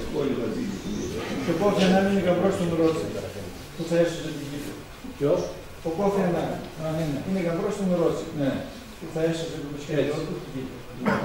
Η Ρωσία, από ό,τι ξέρω από πηγή της Αμερικής, τον Ρότσε είναι 3 μέχρι 4 τετράκες δολάρια. Μάλλον έχει δολάρια.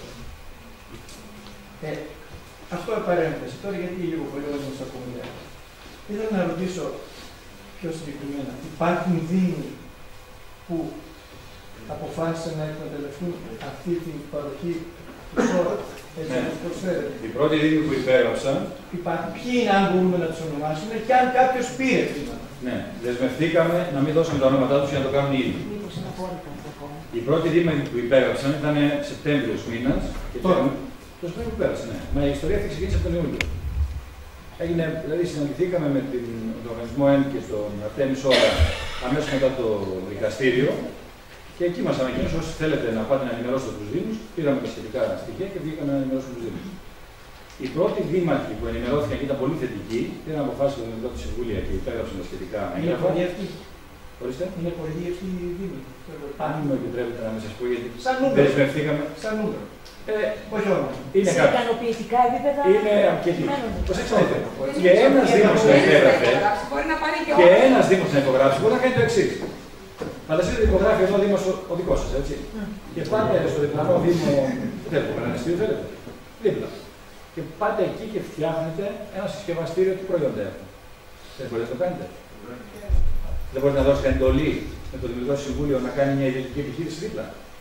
Είναι ιδιότητα.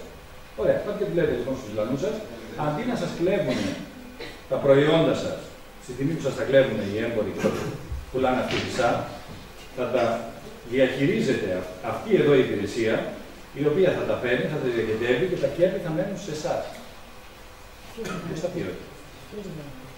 Εκείνο που θέλω να τονίσω είναι ότι υπάρχει όρος που υπογράφεται ότι ο Δήμος μπορεί να σώσει και να δώσει χρήματα σε όποιον Έλληνα απανταχού του πλανήτη. Δηλαδή κάποιος που βρίσκεται στο Περού μπορεί μέσα από το δικό σας το Δήμο να κάνει σχολείο στο Περού. Αντιλαμβάνεστε γιατί αυτό είναι η παιδεία.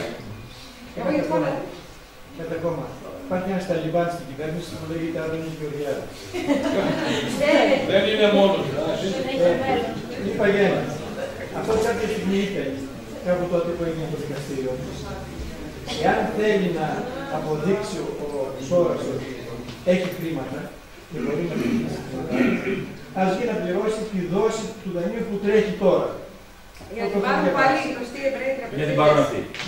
Δηλαδή έτσι νομιμοποιείς το χρέος, τους λες ότι αποδέχομαι ότι το χρέος είναι τόσο, ενώ ο όρος είναι πρώτα θα ελέγξω το χρέος και μετά θα πληρώσω. Δηλαδή, ο Άδωνης Γεωργιάδης αυτό που λέει στο Σόρα είναι αυτά που ξέρεις, αλλά έλα δώσ' μας εδώ βήματα για να νομιμοποιήσει το χρέος. Είναι η διαφορά με το χρέος, δηλαδή ο Κορέα μπόρεσε και γλίτωσε τα χρήματά του, δηλαδή το 90%. Αφού πρώτα έλεγξε και μετά έλεγξε. Ενώ η Αργεντινή έγινε το αντίθετο. Πρώτα έδωσε και μετά έλεγξε. Αυτό το λάθος δεν πρέπει να κάνει. Η Αργεντινή πρώτα έδωσε και μετά έλεγξε το χρέος. Ενώ ο Κορέα πρώτα έλεγξε. Από στο 20% δεν είναι. 10% το πήγε ο Κορέα. Το 92% το διέγραψε. Ο Κορέα διέγραψε το 92% του χρέους της χώρας. Παιδιά, μπορεί κάποιος να κοιτάει λιγάκι. Δεν θέλω να δικήσω κανέναν και να απαντηθούν όλες τις ερωτήσεις. Εάν στην μια τριετία είναι αστήματος, την επόμενη κάποιος άλλος θα συνεχίσει το πρόγραμμα και η δέσμευση. Το εξούσιο είναι ανέκριτο. Ανέκριτο και με τα δύο νομιμοποίηση. Και μάλιστα υπάρχουν και ασφαλίζονται τέτοια, ώστε να ελεγχθούν σίγουρα. Δεν γίνεται να διακοπεί η διαδικασία. Δηλαδή, ό,τι πάει το Δημοτικό Συμβούλιο σαν απόφαση, θα εκτελεστεί πάση θυσία, ακόμα και αν χρειαστεί, αν το έργο είναι πολύ μεγάλο, θα χρειαστεί 2-3 Δημοτικά Συμβούλια. Θα εκτελεστεί έτσι κι αλλιώς. Έτσι γίνεται και σήμερα άλλωστε. Οι εντολές που παίρνει σήμερα το Δημοτικό Συμβούλιο είναι ανέκδοτες. Δηλαδή, δεσμεύει τα χρήματα και εκτελεί ένα έργο που θα να πάρει 5 χρόνια, 10 χρόνια. Θα το εκτελέσει. Και εκείνο που θέλω να σας πω είναι ότι αν ο Δήμαρχος αυτούν τα χρήματα προσταθούν στον λογαριασμό και αποφασίσει ότι δεν τα θέλω, τα χρήματα μένουν πληρωμένα για 10 με 15 χρόνια, ούτως ώστε τα επόμενα δημοτικά συμβούλια μπορούν να τα χρησιμοποιήσουν. Δεν μπορώ να συλλάβω το ποσό το μέγεθος. Ούτε εγώ τα 3 δεν έμεινα, δεν ήμουν κάπου δεν. Δεν ξέρω τα χρήματα ήταν παραδοσιακά ένα τίτλο χρυσού. Ξέρω ότι η Αμερική του πόνια ελεύθερα. Η Ευρωπαϊκή Τράπεζα του πόνια ελεύθερα. Τα ποσά για το οποίο αναφερόμαστε, τι αντίκρισμα έχουν, δηλαδή πώς βγαίνουν αυτά τα νούμερα. Λέμε, ας πούμε, για ένα παγκόσμιο ταμείο το οποίο έχει 250 αυτά είναι τι, είναι άδειο χρυσού, είναι βάση κάποιων ορεικτών των οποίων έχουμε. Πώς δεν τα μετράνε αυτά τα νούμερα, και πού δεν τα ποσά. Αυτό που θέλω να σας πω είναι το εξής. Από αυτά τα καταπιστεύματα που ανήκουν στους λαούς συγκεκριμένους που έλαβαν μέρος, έχει πάρει και ο Πούτιν για να σώσει τη χώρα. Προσωπικά δεν με ενδιαφέρει αν ο Πούτιν δέσμευσε ένα τμήμα από τη χώρα και ποιο τμήμα δέσμευσε. Με ενδιαφέρει ότι πήρε περίπου 155 τρισεκατομμύρια δολάρια. Γι' αυτό αναπτύχθηκε η Ρωσία τα τελευταία 15 χρόνια και γι' αυτό από εκεί που οι Ρώσοι αγόραζαν ψωμί με το κουπόνι, έφτασαν σήμερα να είναι οι καλύτεροι τουρίστες στην Ελλάδα. Δηλαδή, αν σας ενδιαφέρει ποιο πρέπει να είναι το αντίκρισμα.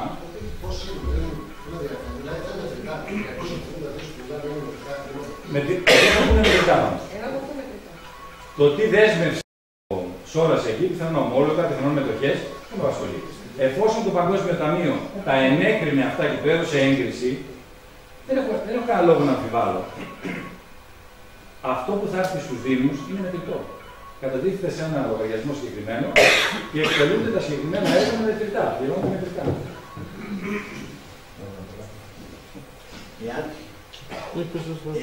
Εάν οι κυβερνητικοί, εν πάση περιπτώσει, αν αποδεχθούν τους όρους αυτούς που λέει ο κ. Σιώτης, οι Δήμοι πάλι θα εξακολουθούν να έχουν την ίδια δικαιοδοσία αυτή που λέτε. Ναι, δεν αλλάζει τίποτα. Άλλο ρόπαλο ήταν τα 600, άλλο ρόπαλο ήταν 2,33 για Ελλάδα και Κύπρο. Πόσο σύντομα θα έχουμε νέα από τις πρώτες που έχουν πέσει, σαν αποτέλεσμα δηλαδή μετρητού στους Δήμους? Ξέρουμε ότι έχει εγκριθεί η διαδικασία ήδη. Αλλά αυτό εξαρτάται από τη δουλειά που έχουμε τώρα ο Οργανισμός Αντιπροσωπευτικής Όρους στην Αμερική. Σύντομα, δεν μπορώ να σας πω. Δεν ξέρω. Πιθανόν να είναι κάτι πολύ σύντομο, πριν το τέλος του χρόνου, πιθανόν να είναι αμέσως μετά. Δεν το γνωρίζω.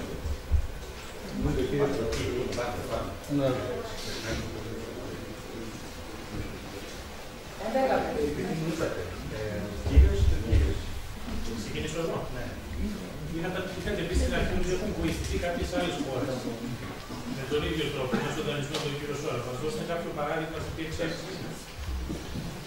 Ναι, υπάρχουν κάποιες πολιτείες στην Αμερική που έχουν βοηθήσει.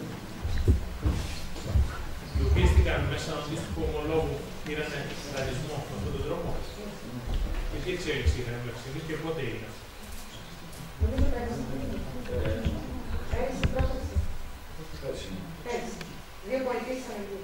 Και ένα δεύτερο, αυτά τα 600 δις. Και εκτός Αμερικής. Αν ο κ. Σόρας πει τα θέλω σε μετρητά, ο κ. Σόρας, τα 600 δις που θα δώσει. Αν πει τα θέλω σε μετρητά, ο ίδιος του μπορεί να τα πάει στο λογαριασμό. Απαγορεύεται όταν έχει τόσο πολλά χρήματα πάνω από 2 δις να τα έχει μετρητά. Είναι μόνο. Ναι. Θέλω να πω μήπως είναι ένας λόγος να ρευστοποιήσει περιουσιακά του στοιχεία μέσω δανεισμού χωρών.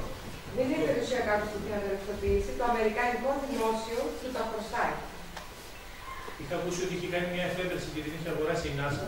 Από εκεί να τα χρωστάει. Θα είναι τμήμα από αυτή την περιουσία. Είπατε στην αρχή για έναν αριθμό περίπου 4 εκατομμυρίων υπογραφών που απαιτούνται. Αυτό ποιος το ορίζει, είναι 4, είναι 2, είναι 3 εκατομμύρια υπογραφές? Υποθέτω ότι ο βασικός λόγος γι' αυτό είναι το ότι θα είναι περισσότερο από οποιοδήποτε πιθανό κόμμα. Δηλαδή να μην μπορέσει να διαφέρει μια κυβέρνηση. Συμφωνώ. Στα 4 εκατομμύρια ποιοι υπογράφουν, οι ενήλικοι μόνο? Και δεν θεωρήσουμε ότι έχουμε 10 εκατομμύρια κόσμο στην Ελλάδα. Τα 4 είναι οι ενήλικοι. Τα υπόλοιπα 5-6 είναι τα παιδιά. Δεν έχουμε δικαίωμα. Με συγχωρείτε πάρα πολύ. Από 0 μέχρι 18 δεν το συντογράψα. Ναι. Ναι, οι ενήλικοι. Από 0 μέχρι 18. Τουλάχιστον ο μισός πληθυσμός της Ελλάδας είναι ανήλικος. Με συγχωρείτε, δηλαδή είσαι λάθος. Και όλοι να υπογράψουν μήπως δεν συμπληρώνουν τα 10 εκατομμύρια. Όχι. Πάντως έχουμε ξεπεράσει ήδη τα 2.200.000. 2.200.000, οπότε αυτοί που υπέγραφαν στα 2 εκατομμύρια μας φέρουν ακόμα μία. Από ένα να φέρουν τελειώσαμε. Να συμπληρώσω κάτι που είπε ο κ. στο πάρα μέσα. Το αν θα μας αφήσουν αυτές οι πολυτέλειες δυνάμεις στους σκότους να κινηθούμε ελεύθερα. Δεν υπάρχει αν. Τελείωσε το αν. Αν θα μας αφήσουν. Ναι. Δεν υπάρχει. Παρακολουθείτε καθόλου τις διεθνείς ειδήσεις. Πάρα πολύ καλά. Παρακολουθείτε. Είδατε ότι κατέρευσε η Federal Bank και οι BIS και ότι υποχρεώθηκαν να υπογράψουν ότι χρωστάνε στους λαούς 700 δισεκατομμύρια δολάρια. Τα είδατε αυτά. Αυτό πότε. Και τη Δευτέρα στην εκπομπή του Πρετεντέρη. Ούτε ένας. Και τη Δευτέρα στην εκπομπή του Πρετεντέρη προετοιμάζει ο Στουρνάρος το κλίμα και μιλάει για Bretton Woods και συμφωνία των λαών. Ήδη αρχίζουν να το μαζεύουν. Πριν να την τυρολάρει, έτσι το ρώτησε. Δεν μπορεί να τυπώσει πια. Της έχει αφαιρεθεί το δικαίωμα. Δεν τυπώνεται πλέον δολάρια. Αυτό πήγε να το κάνει ο Τζον Κένι, ο τελευταίος πραγματικός πρόεδρος. Ο οποίος για ένα εξάμενο τον καθάρισε. Και ο Λίνκολν το είχε κάνει. Πολύ παλιότερα, ναι. Οι δύο πρόεδροι αυτοί. Αυτή τη φορά παρέδωσε. Τέλειωσε. Όλα το χρόνο. Έπαιρνε τα Βαρκελίκη 400 δις δολάρια ετησίως. Από την έκδοση από τον Αμερικανικό λαό. Τελείωσε. Πριν από τον κύριο Αρτέμις τώρα δεν υπήρχε κάποιος που να ανακοινήσει το συγκεκριμένο θέμα που τα πράγματα ήταν ακόμα πιο ήρεμα και πιο εύκολα από την αντιληπτή λύση πριν από πολλά χρόνια. Και ένα τελευταίο, κάτω από ποιο είδους κυβέρνηση θα γίνουν μετά όλα αυτά τα πράγματα. Το αν υπήρχε κάποιος πριν, πόσο πριν εννοείται. Πριν από 25 χρόνια που υπήρχε αρκετός κόσμος στη χώρα που έβλεπε πού πάει το καράβι και λέγαμε ότι έτσι που οδηγούμαστε δεν πάμε καλά, κάποιοι θα φτάσουν εκεί πέρα. Και γιατί τώρα δεν είναι πριν από 25 χρόνια. Δεν υπήρχε κάποιος Αρτέμις ώρας πριν από 25 χρόνια. Είναι αυτό το πράγμα. Παρόμοια προσπάθεια έχει γίνει από τον Αριστοτέλειο Ωνάση. Ναι. Αλλά εκεί υπήρξε ένα λάθος. Κατά τη γνώμη μου τώρα, εκφράζω τη δική μου άποψη. Ο Αριστοτέλειος Ωνάσης κράτησε όλη την αυτοκρατορία στα χέρια του. Ήταν ένας άνθρωπος. Αυτή τη φορά ο οργανισμός είναι πάρα πολύ μεγάλος. Θα σκοτώσει τον έναν, μια λέει 5.000 euros. Είμαστε εμείς από πίσω. Γι' αυτό δεν καθαρίζουμε τον Αρτέμι. Γι' αυτό δεν μπορούμε να καθαρίσουμε τον Αρτέμι. Και αν το καθαρίσουμε είναι κανένα. Το λέει και ο ίδιος άλλωστε. Ότι αν με φάτε εμένα, ο επόμενος θα είναι πολύ πιο άγριος από εμένα. Το έχετε ακούσει. Είμαι πολύ μαλακός μαζί σας. Παραδώστε τώρα όσο έχετε ακόμα καιρό. Αυτό που λέτε με τι θα κυβερνηθούμε. Η γνώμη μου είναι ότι ο καλύτερος τρόπος είναι μέσα από το δίκτυο. Γιατί φανταστείτε τώρα να ξεκινήσει αυτή τη διαδικασία, η κυβέρνηση έτσι κι αλλιώς έχει κάποια χρόνια μπροστά της. Αφήστε την. Ας πάρει όλη την αναγκή της ενέργειας. Εμείς έχουμε τους δήμους στα χέρια μας. Ναι ή όχι. Δημοκράτη δεν θα γίνουμε. Όχι. Έχουμε ένα πολύ καλό εργαλείο για να μάθουμε δημοκρατία. Από εδώ θα ξεκινήσουμε μέχρι να διοικήσουμε όλη την Ελλάδα μετά. Τη μόνη μας όμως. Και αυτό πρέπει να το διδάξουμε στον υπόλοιπο κόσμο. Αυτό το διδάξανε οι αρχαίοι, εμείς το χάσαμε. Και να το ξαναβρούμε.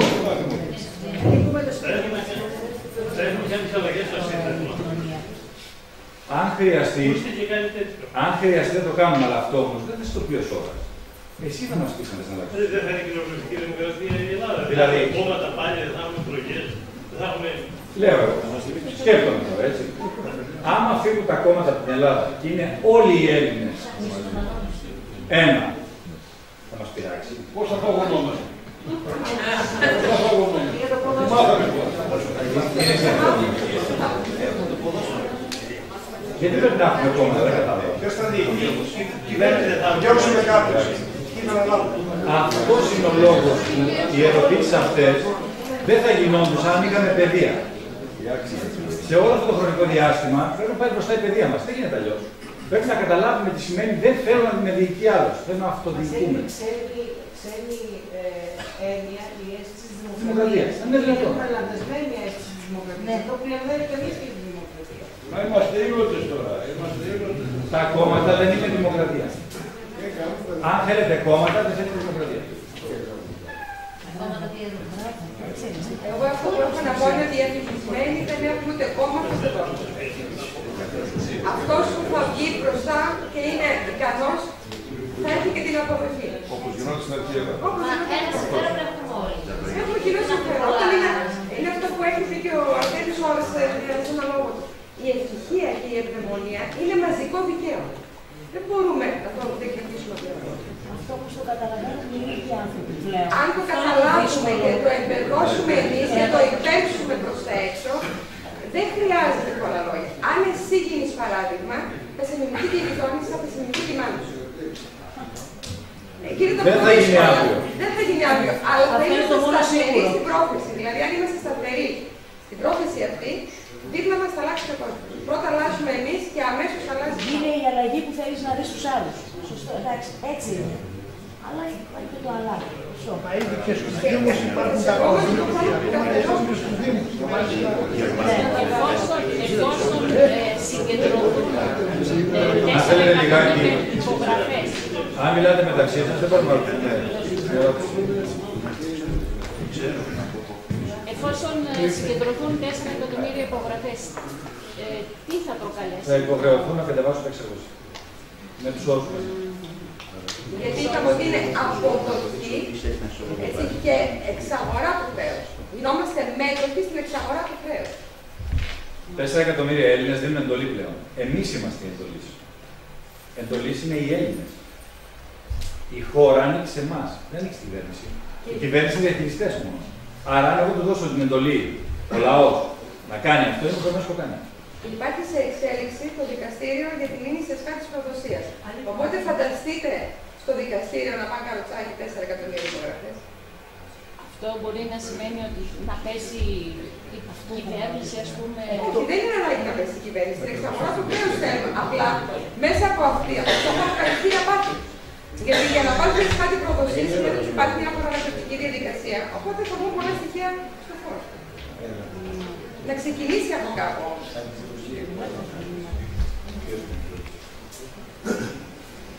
Θέλω να πω ότι στην τρίτη δημοτικού βάλανε τα αγγλικά, στην πέμπτη βάλανε γερμανικά, γαλλικά, στο γυμνάσιο ψηφισμένα τα τουρκικά, τα ελληνικά, αρχαία ελληνικά είναι δύσκολα να μπορούν να διασύρια. Πριν από λίγο καιρό στην Βουλή, ο κ. Γιώργος Παπανδρέου παραδέχθηκε ότι εάν ο ελληνισμός ήταν το DNA, πολλοί από εμάς δεν θα ήμασταν σήμερα εδώ. Κατά καιρούς η Ελλάδα, το κατά καιρούς, από τη μεταπολίτευση και μετά, αν ψαχτούμε λίγο, θα δούμε ότι ουδέποτε μας κυβέρνησαν Έλληνες και όλοι αυτοί κακώς τους λένε ότι είναι προδότες. Ο Καλυτερίδης στην Τουρκία που έγινε καταληστικά των Τούρκων δεν ήταν προδότης του Τούρκου. Αυτοί οι άνθρωποι είναι πατριώτες, αλλά για άλλη πατρίδα. Επειδή κατ' επανάληψη όλοι εμείς έχουμε σταθεί προδομένοι και πιστέψαμε και μας κρεμάσανε, ακούγεται πολύ καλό αυτό που λέτε για να είναι αληθινό. Και όταν λέτε ότι θα κάνουμε εξαγορά του χρέους, συνειδητά στο μυαλό μου έρχεται. Δεν είναι σοφά, γιατί είναι καταστατική. Ναι. Όταν λέτε ότι θα κάνετε εξαγορά του χρέους η ΕΝ, τις ώρες, με μία μετοχή 40. Καμία σχέση οι μετοχές με το 600. Η μετοχή δεν έχει 600% είναι ομοσπονδιακή αξία. Οι μετοχές είναι άλλο όπλο, άλλο κομμάτι. Είναι τα 27 δις που πρέπει να τα πάρουν σε φόρο και τα 600 δις είναι άλλο κομμάτι που έρχεται με ομόλογο καταδεχημένο στον επίπεδο. Δηλαδή θα εξαγοραστεί όλο το χρέος της Ελλάδος από την κύριο Σόρα. Στο μυαλό μου ξέρετε τι έρχεται. Δεν θα εξαγοραστεί από τον κύριο Σόρα. Θα πουλήσει και θα έρθει ένας άλλος. Ωραία. Το λέω αυτό για να σας δώσω. Είμαι σίγουρος ότι οι περισσότεροι που κάνουν την απάντηση, αλλά να σας απαντήσω. Οι τοπογλύφοι που μας ζήτησαν για να πάρουν το λιγότερο χρέος που είχαν στην Ευρώπη άνθρωποι, η χώρα την ίδια. Ζήτησαν να παραδώσουμε την εθνική κυριαρχία ανεφόρον και αμετάκλητα. Τι ζήτησε ο Αρτέμις Ώρας? Σου έδωσε όσα χρήματα θέλει για να αναπτυχθείς, σε πλήρωσε το χρέος. Αναπτύξου και θέλω τα ίδια χρήματα μετά από 100 χρόνια. Γιατί 0% επιτόκιο και δεν θέλω το τοπικό σου. Είναι το ίδιο. Είναι το υπογλυφή αυτό. Για πολύ λιγότερα από τα 600 δισεκατομμύρια όλοι αυτοί που κόπτονται για το καλό του ελληνικού λαού βγάλουν και τη μάνα. Για πολύ λιγότερα. Ωραία. Και για τους Δήμους, αυτό που έχω βιώσει στα 40 μου χρόνια είναι ότι είναι πολύ πιο διεφθαρμένοι γενικά στην κυβέρνηση. Φαίνεται από το μικρότερο έργο που αναλαμβάνουν μέχρι το μεγαλύτερο. Και δήμαρχοι που μέχρι χθες δεν ήξεραν πού να πρωτοπληρώσουν, σήμερα κυκλοφορούν με γεμάτα πορτοφόλια. Σε 4 χρόνια, σε 8, σε 12, σε 16, σε 20 κάποια. Κανένας δεν τους έριξε ποτέ μορφή για το πού βρέθηκαν αυτές οι περιουσίες. Γι' αυτό είμαστε πάρα πολύ επιφυλακτικοί. Αυτά τα εργαλεία που λέτε, οι περισσότεροι δεν τα γνωρίζουμε διότι δεν είμαστε κοινωνολόγοι. Αυτά που ξέρουμε είναι αυτό το οποίο βιώνουμε και καθημερινά προδιδόμαστε από όλο αυτό το σκηνικό που στείλεται. Και δεν υπάρχει τίποτα στο οποίο μπορούμε να βασιστούμε. Κάποια στιγμή εγώ αγόραζα βιβλία και διαπίστωσα ότι αυτός ο οίκος που βγάζει αυτά τα βιβλία, που μιλούσε για Πλάτωνα, για την ελληνική γραμματεία, ήταν από τους Ροδόσταθους το πιο σκοτεινό κομμάτι της Μασονίας. Και αναρωτιέμαι και λέω, αν αυτοί τα πουλάνε αυτά, τι παίζεται από πίσω. Πιάστε πολλά θέματα. Ναι. Καταρχήν, αν πούμε ότι γενικά γύρω-γύρω πιθανόν να μην υπάρχει σανίδα σωτηρίας, ας μείνουμε να πνιγούμε. Αυτό δεν θα κάνουμε. Δεν είπα κάτι τέτοιο. Ωραία. Μετά, ο συγκεκριμένος άνθρωπος, ο Σόρας, πρώτα έκανε ό,τι έκανε και μετά μας το έφερε το δούμε. Δεν μας είπε κάτι για να διαπτευόμαστε ότι κάτι μπορεί να συμβαίνει. Πρώτα το έκανε. Δηλαδή, πρώτα δόρισε τις 4 συν 4, 8 μετοχές της Τραπέζης της Ανατολής, στον οργανισμό N και N, πρώτα τις δόρισε αυτές τις μετοχές, οι οποίες είχαν ήδη αναγνωριστεί ως 670 εκατομμύρια μόνο στο αποθεματικό τους, συν ό,τι παραπάνω αξία έχει σήμερα η μετοχή. Πρώτα τα δόρισε αυτά στον οργανισμό για να βοηθήσει τη χώρα να απελευθερωθεί και μετά το είπε. Δεν το ανακοίνωσε. Μετά πήγε να πληρώσει τη χώρα. Πρώτα κατέθεσε τα 600 σε 6 ομόλογα των 100 στην Τράπεζα Μόντρια του Καναδά και πάρε τα αν θέλεις ή πάρε όσα θέλεις. Δεν θες 600, γιατί το πραγματικό χρέος είναι 50. Πάρε όσα θέλεις. Αναγκάστηκε στα 600 δις να βάλει πτώχιο 0,5% γιατί είχαμε ήδη πει στον μνημόνιο και έπρεπε να βγάλει σε οργανισμό. Γιατί αλλιώς θα το βάζανε άκυρο.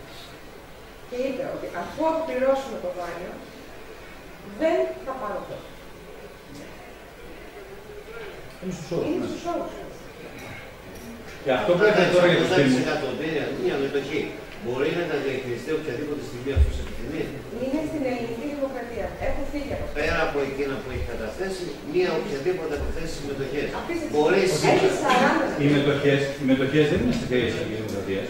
Αφήστε τις μετοχές το μόνο του Αμερικάνου, που είναι πόσα δισεκατομμύρια το καθένα. Μπορεί ανά πάσα και στιγμή να το ξεπληρώσει και να το διαχειριστεί όπως θέλει αυτό. Όχι. Να πάρει από πέρα. Όχι. Δεν μπορεί. Είναι στο όνομα της ελληνικής δημοκρατίας, δεν είναι στο δικό του. Ελληνικό δεν έχει δικά του. Τα έδωσε όλα. Είναι άλλο πράγμα. Από τα δικά του μπορεί μια τέτοια μετοχή να την πληρώσει, να την πληρωτεί ό,τι θέλει. Στα δικά του χρήματα. Εσύ στα δικά του χρήματα μπορεί να κάνεις τι θέλει. Επειδή αυτά που γράφονται κατά καιρούς λένε ότι είναι διακρατικές συμφωνίες και μόνο εάν ένα κράτος αποφασίσει να τις ενεργοποιήσει, τότε αυτά γίνονται κρίμα. Πες μου Φροντέα ότι αυτή την πληροφορία πήρες, να καταλάβω πού το πας στο σύνορο. Δεν το πάω.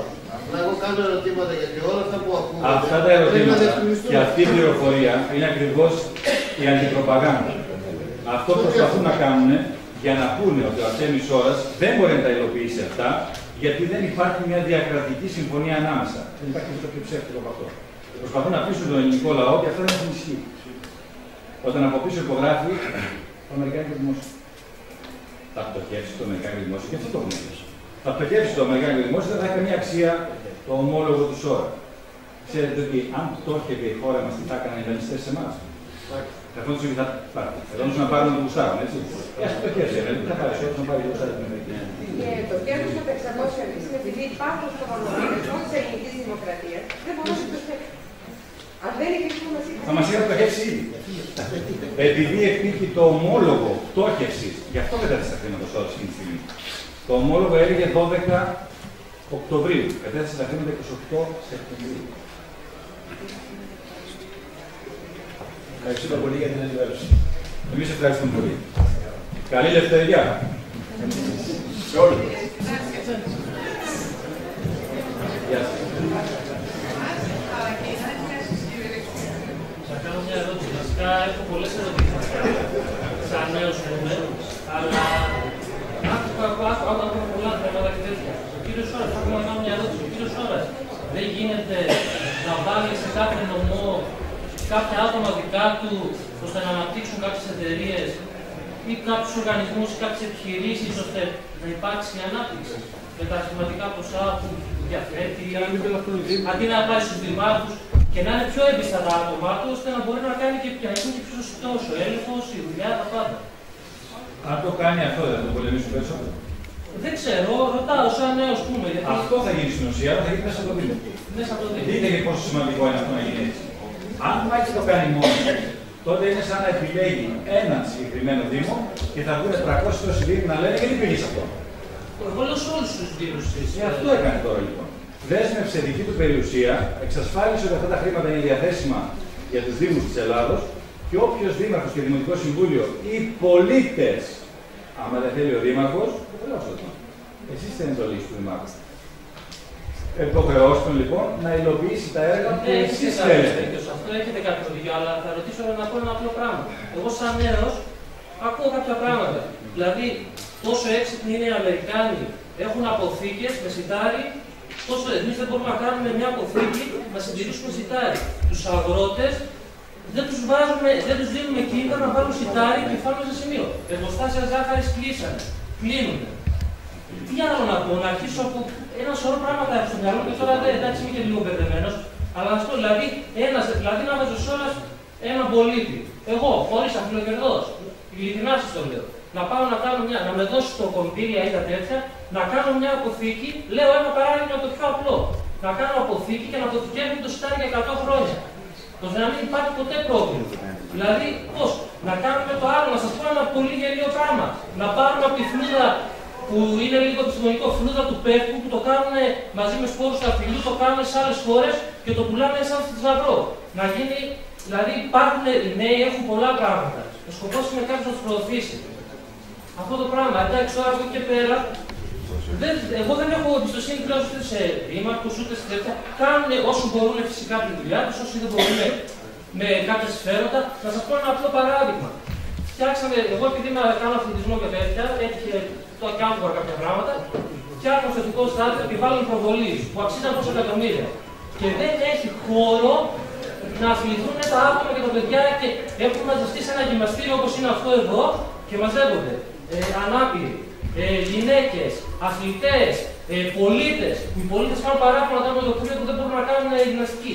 Ένα πολύ απλό πράγμα. Δηλαδή αυτό το πράγμα. Δηλαδή τόσο μυαλό δηλαδή δεν μπορούν να έρθουν ώστε να επενδυθούν τα λεφτά ή τα λεφτά πήγαν εκεί που έπρεπε να πάνε για να γίνουν. Δεν κατακρίνονται μια περίπτωση. Ξαναρωτάω. Άμα έρθει και το υλοποιήσει εδώ, δεν θα έχει πρόβλημα διπλανός Δήμος. Μα θα γίνει προς παράδειγμα προς καλύτερα. Και πώς θα το υλοποιήσει αυτό, ο ιδιώτης? Δεν ξέρω, να βάλει κάποια άτομα δικά του. Αυτό λέω.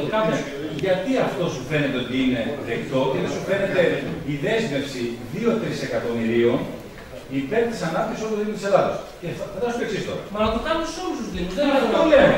Θα υποχρεώσει το Δήμος όμως να το κάνει. Τι γίνεται αλλιώς? Τα χρήματα δεν μπορούν να έρθουν εδώ πέρα αν δεν υπογράφει ο Δήμαρχος. Πιστεύετε ότι έχουν τα άτομα, 10 άτομα να κάνουν όλη αυτή τη τέτοια? Δηλαδή να ξεσηκώσουν ένα Δήμο. Εγώ ομάδα μέσα από τη διαχείριση από την ίδια ώρα. Θα υπάρχει κάποιος άνθρωπος να κάνει. Ναι, κάπως έτσι. Ίσως αυτό δεν θα. Λοιπόν, δείτε τώρα κάτι. Τα πρώτα έργα είναι ανθρωπιστική βοήθεια και κοινοφελία. Τι σημαίνει αυτό? Ότι αν στο Δήμο ο Δήμαρχος έχει μια λίστα με ανθρώπους οι οποίοι δεν έχουν να φάνε, δεν τους ξαναστέλνει στα σύνθια. Ξεκινάει από τον πρώτο μήνα υλοποίηση ανθρωπιστικού προγράμματος με μετρητά. Αυτό δεν επιστρέφει ποτέ πίσω. Τα παίρνεις ώστε να μην υπάρχει φτωχός άνθρωπος στο Δήμο. Και θα βρει τρόπο ο Δήμαρχος να το κάνει αυτό. Είτε θα τους προσλάβει σε μια σύμβαση για κάποιους μήνες μέχρι να πάρουν μπροστά τα υπόλοιπα έργα, ώστε σταδιακά θα εξαφανιστεί η ανεργία από το Δήμο. Με το που θα πάρουν μπροστά τα έργα, αντιλαμβάνεσαι τι θα συμβεί στο Δήμο. Εντάξει, κάπως κατάλαβα το σκεπτικό, αλλά εντάξει, πάλι εντάξει, έχω και πολλές ερωτήσεις ακόμα, αλλά εντάξει, Φαντάσου τώρα στο Δήμο, εσύ θα συμβεί το εξής. Πόσοι άνθρωποι στο Δήμο σας έχουν δάνεια που κινδυνεύουν να τους πάρουν τα σπίτια τράπεζα? Πολύ. Πολύ ωραία. Ο Σόρος λοιπόν έχει και λέει στο Δήμαρχο: πάρτε στα δάνεια με 0% επιτόκιο από πληρωμή 50 χρόνια. Καταλαβαίνετε? Καταλαβαίνετε τι σημαίνει αυτό? 0% επιτόκιο για 50 χρόνια. Που σημαίνει ότι αν αυτό το δάνειο που έχει αυτή τη στιγμή είναι ακόμα 20.000 ευρώ, πόσο είναι, μοίρασέ το σε ισόπροσες δόσεις για 50 χρόνια άτοκες. Καταλαβαίνω αυτό που λέτε, αλλά εγώ πιστεύω ότι παίζει ρόλο στα άτομα πόσα άτομα δεν έχουν ταροπίδες ή δεν έχουν συμφέροντα. Μπορεί να βρούμε κι άλλους. Υπάρχουν άτομα που εγώ καταρχήν αυτή τη συζήτηση στην άκουσα δεν ήξερα τυχαία, ήρθα και άκουσα και ήρθα. Αλλά πρέπει να γίνει κι άλλη ενημέρωση και μόνο. Εντάξει, τώρα είναι ένα ξεκίνημα αυτό. Είναι πολύ καλό.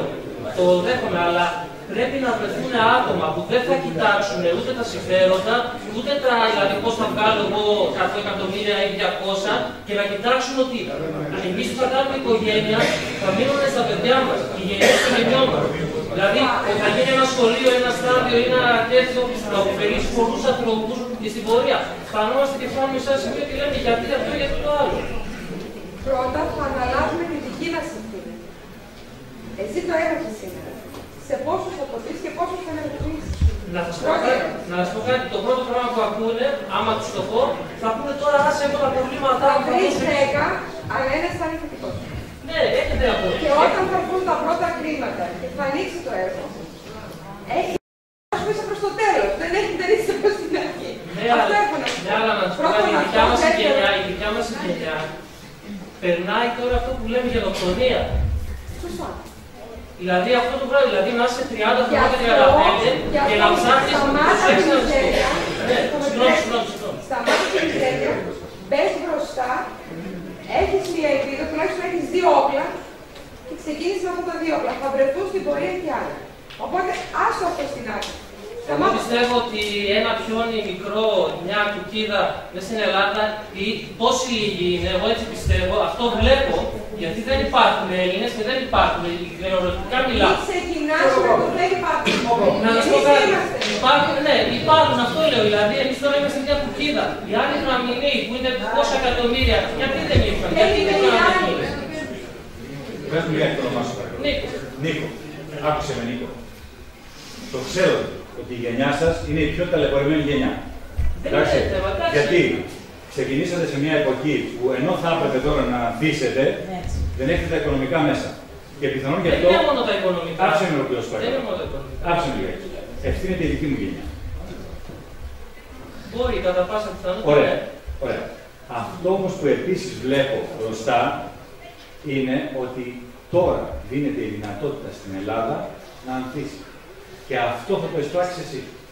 Το πιστεύω ότι είναι κάτι θετικό. Αν θέλεις και συμμετέχεις.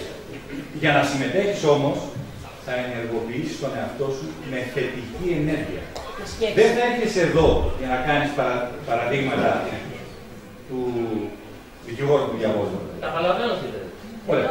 Αν το κάνεις αυτό, δεν θα έχεις απορίες εσύ. Θα πας να λύνεις τον αλλονό τις απορίες. Να σας πω κάτι. Έχετε φτάσει σε κάποιο σημείο να μείνετε στον δρόμο ένα μήνα. Εγώ το έχω περάσει. Και δεν θέλω να πω να πενευτώ ή να κάνω. Απλώς βλέπω, στέκομαι στα πόδια μου, που τραβά λίγο από εδώ, λίγο από εκεί. Έχω αλλάξει 30 δουλειές. Και τώρα έχουμε φτάσει στο ο Έλληνας να εκμεταλλεύεται τον Έλληνα. Δηλαδή να πηγαίνεις να κάνεις ένα μεροκάματο και να σου δίνει ο άλλος 5 ευρώ ή να σου λέει ένα τρόπο να τα βρούμε και να σου δίνει 10 ευρώ στις 5 μέρες στις 4. Δηλαδή καταντήσαμε σε τέτοιο πράγμα που θεωρούμε ποιοι Έλληνες. Πώς είναι αυτό η συνένωση που λέω? Εγώ δεν βλέπω συνένωση. Δεν βλέπω τίποτα. Δεν πρόκειται να δεις, Νίκο, άμα συνεχίσεις αυτή την πορεία. Θέλεις? Θες να δεις μαζί μας? Φυσικά. Θες να σε παίρνω μαζί μου? Σε επόμενες? Λοιπόν, έλα μαζί μας. Θα σου φύγει αυτή η αρνητική ενέργεια από πάνω σου. Αν καταλάβεις τι λέμε, θα καταλάβεις ότι αυτό που λέτε σήμερα εδώ, αύριο θα έχει γίνει ποτάμι. Ναι, αλλά ο σκοπός, να σας πω κάτι, δεν είναι να φτάσουμε στο να ξεσηκώσουμε ή να πιέσουμε τους δημάρχους. Ποιος είναι ο σκοπός? Να σας πω κάτι, ο σκοπός είναι να αφυπνιστούμε. και να φοιτιστούμε προς πράγματα προς καλύτερο, να φτιάξουμε, να δημιουργήσουμε. Αυτή είναι η ιδέα που λέω εγώ, να αφήσει κάποιους μεγάλους με τη δύναμη, ώστε να δημιουργήσει κάτι. Εσύ χωρίς τη δύναμη. Εσύ κόσμο, έλα. Τέλος πάντων, εντάξει. Ήσουν από τα δύο ταμεία, ήσουν εδώ. Τι σου είπα, Νίκο? Ότι είμαστε ένα σώμα, μια ψυχή. Δεν είναι όλα ακόμα μαζί μας. Εμείς που είμαστε εδώ έχουμε ήδη καταλάβει. Ή μήπως το καταλάβαμε? Προσωπικά δεν μου χρειάζεται τα θέματα. Δεν το έχω ανάγκη. Ξέρω να ζήσω όπως οι Σπαρτιάτες. Να σας πω κάτι, εγώ επειδή έχω περάσει από αυτό που σας λέω, ειλικρινά, άμα γίνει πόλεμος ή κάτι, θα σηκωθώ να φύγω μέσα στο καράτε, να μπω στο δάσος και θα επιβιώσω. Είναι λίγο γελίο αυτό που λέω, αλλά δεν θα κάτσω να πολεμήσω για την Ελλάδα. Γιατί, να σας πω γιατί. Γιατί δεν υπάρχουν Έλληνες, αυτό βλέπω. Είναι πολύ λίγοι. Κάτι υπάρχουν, εσύ δεν τους γνώρισα. Όταν νιώσεις Έλληνα, ότι θέλεις να είσαι δίπλα μας, έλα. Τώρα δεν είσαι έτοιμος. Θα το καταλάβεις σε λίγο. Γιατί απλά έχουμε χάσει το όραμα. Γιατί και εγώ η γενιά των ατόμων που είναι 20-25 και όλοι είναι τριχτώνουν και πιο χορεύουν. Όταν δώσεις όραμα όμως και κίνητρο, γίνονται θαύματα. Αυτό μας ανακάνει Αυτό μας ανακάνει να δούμε τον διπλανό μας. Αυτό μας ανακάνει να νιώσουμε τον συνάδελφο μας, να γίνουμε γειτονιά. Να μην είμαστε με την πλάτη στον άλλον, ενώ εκείνη την ώρα την προνοδοχή μπροστά μας πεθαίνει. Να κάνω μια πρόταση. Θα μπορούσε ο Σόρας να χτίσει ένα ιδιωτικό πανεπιστήμιο στην Ελλάδα. Να αποδείξει ότι έχει χρήματα και οι Έλληνες δεν το πιστεύουν. Να κάνει ένα ιδιωτικό πανεπιστήμιο, το οποίο να είναι ατελώς προς όλους τους Έλληνες. Μέσα εσύ και αυτό είναι στο σχέδιο. Εάν κάνει μία τέτοια. Δεν είναι ένα. Ένα γλώσσα. Είναι κάθε δήμος πανεπιστήμιο. Όπου θα διδάσκεται η φιλοσοφία. Προσέξτε γιατί. Πανεπιστήμιο δεν το δίνουν δικαίωμα να κάνει. Ένα μόνο να κάνει. Πανεπιστήμιο δεν έχει δικαίωμα να κάνει. Μπορεί μέσα από το Δημοτικό Συμβούλιο να κάνει όμως κολέγια, τα οποία θα είναι δωρεάν ελληνική παιδεία για όλα τα παιδιά του Δήμου. Και αυτό θα κάνει. Το ίδιο θα μπορεί να κάνει σαν ιδιώτης. Δεν μπορεί. Απαγορεύεται από τον νόμο. Τώρα δεν στο πανεπιστήμιο δεν το κολέγιο. Γιατί ο άλλος έχει αυτό που είπατε πριν, τις διασυνδέσεις. Αυτοί δεν θα δώσουν δυνατή στους όρους. Να είστε σίγουροι. Έχουμε όλους τους τελικούς απέναντι. Όταν υπάρχει το χρήμα δεν θα δώσουν την άδεια. Ναι, γιατί σας πληροφορώ ότι πήγε να αγοράσει και 12% της Εθνικής Τράπεζας και την Αγροτική Τράπεζα και την Ολυμπιακή και Κανάλια. Οπότε λοιπόν μπορεί, αυτό που μπορεί να κάνει μέσα από τους Δήμους είναι η διαφορά από τα αναπτυξιακά έργα, τα ανταποδοτικά που λέμε, να μπουν σε έναν τρίτο λογαριασμό, να δημιουργηθούν επενδυτικές τράπεζες, ώστε να δίνει άτομα στους επιχειρηματίες κεφάλαια κίνητρα να εξαγοράσει παλιά δάνεια και όταν η επιχείρηση θα έχει κέρδος, τότε να δίνει ο επιχειρηματίας που πήρε το δάνειο κίνησης πίσω από τα κέρδη του, όχι αυτός, όταν θα έχει κέρδος γιατί θα το δίνει.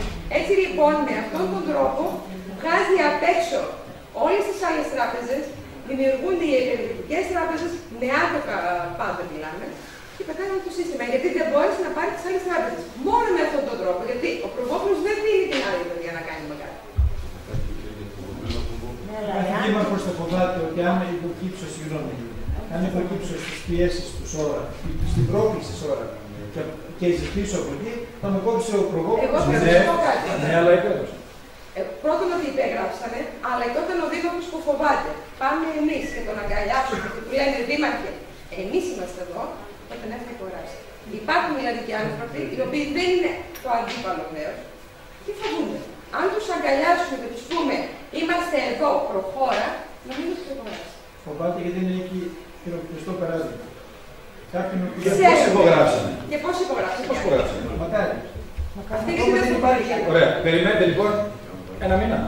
2 μήνες. Μακάρι να είναι και 2, εντάξει. Έχετε δώσει υπομονή, έτσι. Θα αυτοκτονήσουν άλλοι 3,5 χρόνια. Άμα γι' αυτό όμως δεν φταίει τώρα. Ο Σόρας έβαλε τα εργαλεία του εκεί και με λέει και ενεργοποιηθείτε. Να το δούμε μόνο αυτό. Μέσα στο 14. Μια ερώτηση. Εδώ στην Ελλάδα σας εμποδίσαν να κάνετε τράπεζες, να πάρετε την εργοτική και όλα αυτά. Υπάρχει σε κάποια άλλη χώρα, κάποια επιχείρηση. Νέα Ζηλανδία και πολιτείες της Αμερικής. Έχουν γίνει επιχειρήσεις από τον κύριο Σόρα. Εγώ έχω ο ίδιος τις αμφιβολίες μου ως προς το πώς αυτό το υπαρκτό σύστημα, το ερετό και το της διοίκησης, που έχει μάθει με αυτόν τον τρόπο της μίζας και της αρπαγής, θα μπορέσει να λειτουργήσει, γιατί θα είναι σε αρκετό διάστημα. Στο επιστημητικό επίπεδο, αυτό που συζητάμε. Εκείνο που αντιλαμβάνομαι υπάρχει διάχυτο σε όλους μας. Γιατί ζούμε την καθημερινότητα και το βιώνουμε. Δικλείδες που θα προστατεύουν αυτό το ευεργέτημα και εμάς τους ίδιους θα πρέπει να εφαρμοστούν, πιστεύω. Εκεί υπάρχει η αμφισβήτηση όλων, εκεί υπάρχει η αμφιβολία. Δεν το ακούσατε. Υπάρχει προσχεδίσιμη κρίση. Δεν μπορεί κανένας να παραγωγήσει όλο. Κηρύσσεται έτοιμος, αν παραγωγεί. Και αν ο Δήμαρχος κάνει κάτι, πιστεύω πως έχει τελειώσει στο πετσί σας, συγγνώμη για την έκφραση, το πώς μηχανεύονται τρόπους και υπερβαίνουν τα πάντα. Θα σας πω κάτι. Οι Έλληνες, και ο κύριος Σόρας, έχουν καταγεγραμμένους 9.079, όχι 80, 9.079 επίοικους υπαλλήλους. Με στοιχεία με τη δικαιοσύνη. Εγώ ξέρω περισσότερο. Με στοιχεία. Να πω ένα τελευταίο. Ναι.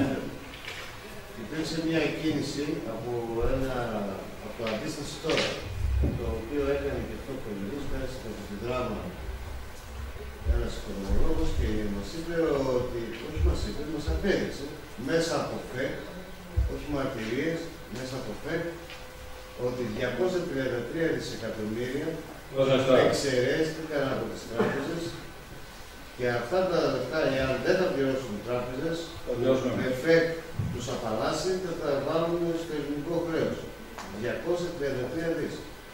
Αυτός ο άνθρωπος έχει πλησιαστεί από την Έλληνα. Ναι, από την Έλληνα. Υπάρχει κάποια συμφωνία, έχει. Και ο λόγος είναι ότι η προσέγγιση που έκανε είναι διαφορετική από αυτή που κάνει η Έλληνα. Δηλαδή για να πας να πετύχεις από τις τράπεζες και τα χρήματα πίσω, πρέπει να πας σαν ιδιώτης. Ένας-ένας. Η Έλληνα είπε ότι δεν θα το κάνω. Αυτό θέλω για όλους τους Έλληνες. Δεν θα πάω έναν ιδιώτη. Δεν μπορείτε να το κάνετε για όλη την Ελλάδα αυτό. Γιατί αυτά τα χρήματα μπορεί να ισχυριστεί η τράπεζα, τα πήρα για να σας δώσω ανάπτυξη στους συγκεκριμένους και ορίσει τους άλλους αυτά τα χρήματα. Άρα πρέπει να πάει ο καθένας και να αποδείξει τι έγινε εις βάρος του εξαιτίας αυτής της κίνησης. Ο καθένας. Καταλάβατε. Αλλιώς δεν αποδεικνύεται. Δεν μπορείτε να πάτε με ασάφεια στο δικαστήριο και να πείτε ότι εγώ είχα ζημιά τόσο εξαιτίας κίνησης αυτής, εγώ είχα ζημιά τόσο, γιατί κάποιοι από εμάς πήραν δάνεια, κάποιοι δεν πήραν. Εδώ δεν μιλάμε για τη ζημία που υπέστη ο κάθε ένας πολίτης που πληρώνει 2 φορές το ίδιο δάνειο, μία στην τράπεζα και μία στο κράτος με τη διπλή φορολογία που το έχει επιβληθεί. Είναι ένα ποινικά κολάσιμο αδίκημα, η υπεξαίρεση. Δεν ξέρω αν είναι σε βαθμό του απολύματος. Πρέπει να είναι μάλλον σε βαθμό γενοκτονίας. Και εδώ είναι ένα αδίκημα το οποίο, εάν μια καλή ομάδα δικηγόρων το πίεζε, θα έχει αποτέλεσμα. Την υπεξαίρεση. Όχι ο κάθε ένας πολίτης πόσο θυγμένος είναι. Για να μπορέσει να ζητήσει αυτά τα χρήματα, πρέπει να κάνει προσφυγή στα δικαστήρια για να το ζητήσει αναπεσμίωση. Το να του πα για ποινικό αδίκημα, δεν παίρνει τα χρήματα του. Ναι, αυτό όμως αμέσως έχει συνέπεια. Πόσο χρονικό διάστημα θα πάρει αυτό? 10 χρόνια. Και μια ζωή. Τι θα γίνει στα διάμεσα διάστημα? Ενημερώνουμε ότι πρέπει να τελειώσουμε γιατί είναι το βίο. Εγώ έχω να τελειώσω με μία φράση οσιοπών δοκί σημαίνει. Υπογράφουμε τώρα, δεν εφάλλει λύση να το προτείνω. Ενημερώνουμε εμείς άλλους 5, 10. Δεσμευόμαστε να ξαναρθούμε, να ενημερώσουμε, να λύσουμε καινούργιες απολύες. Ευχαριστώ πάρα πολύ που με ακούσατε, που μας ακούσατε. Ελπίζω κάτι να έγινε, να ενεργοποιήθηκε κάτι μέσα σας, γιατί εμένα με ενεργοποιήσετε ακόμη περισσότερο. Μία πρόταση. Πώς γίνεται η παράδοση του γράφου? Θα σας το πω. Όταν ο πρώτος όμως πάρει χρήματα. Θα το μάθετε. Θα το μάθετε. Από εκεί και πέρα θα αλλάξουν τελείως. Και τα τηλέφωνα άμα είναι διαθέσιμα. Τότε θα αντιμετωπιστεί ο κόσμος και θα αλλάξει τελείως.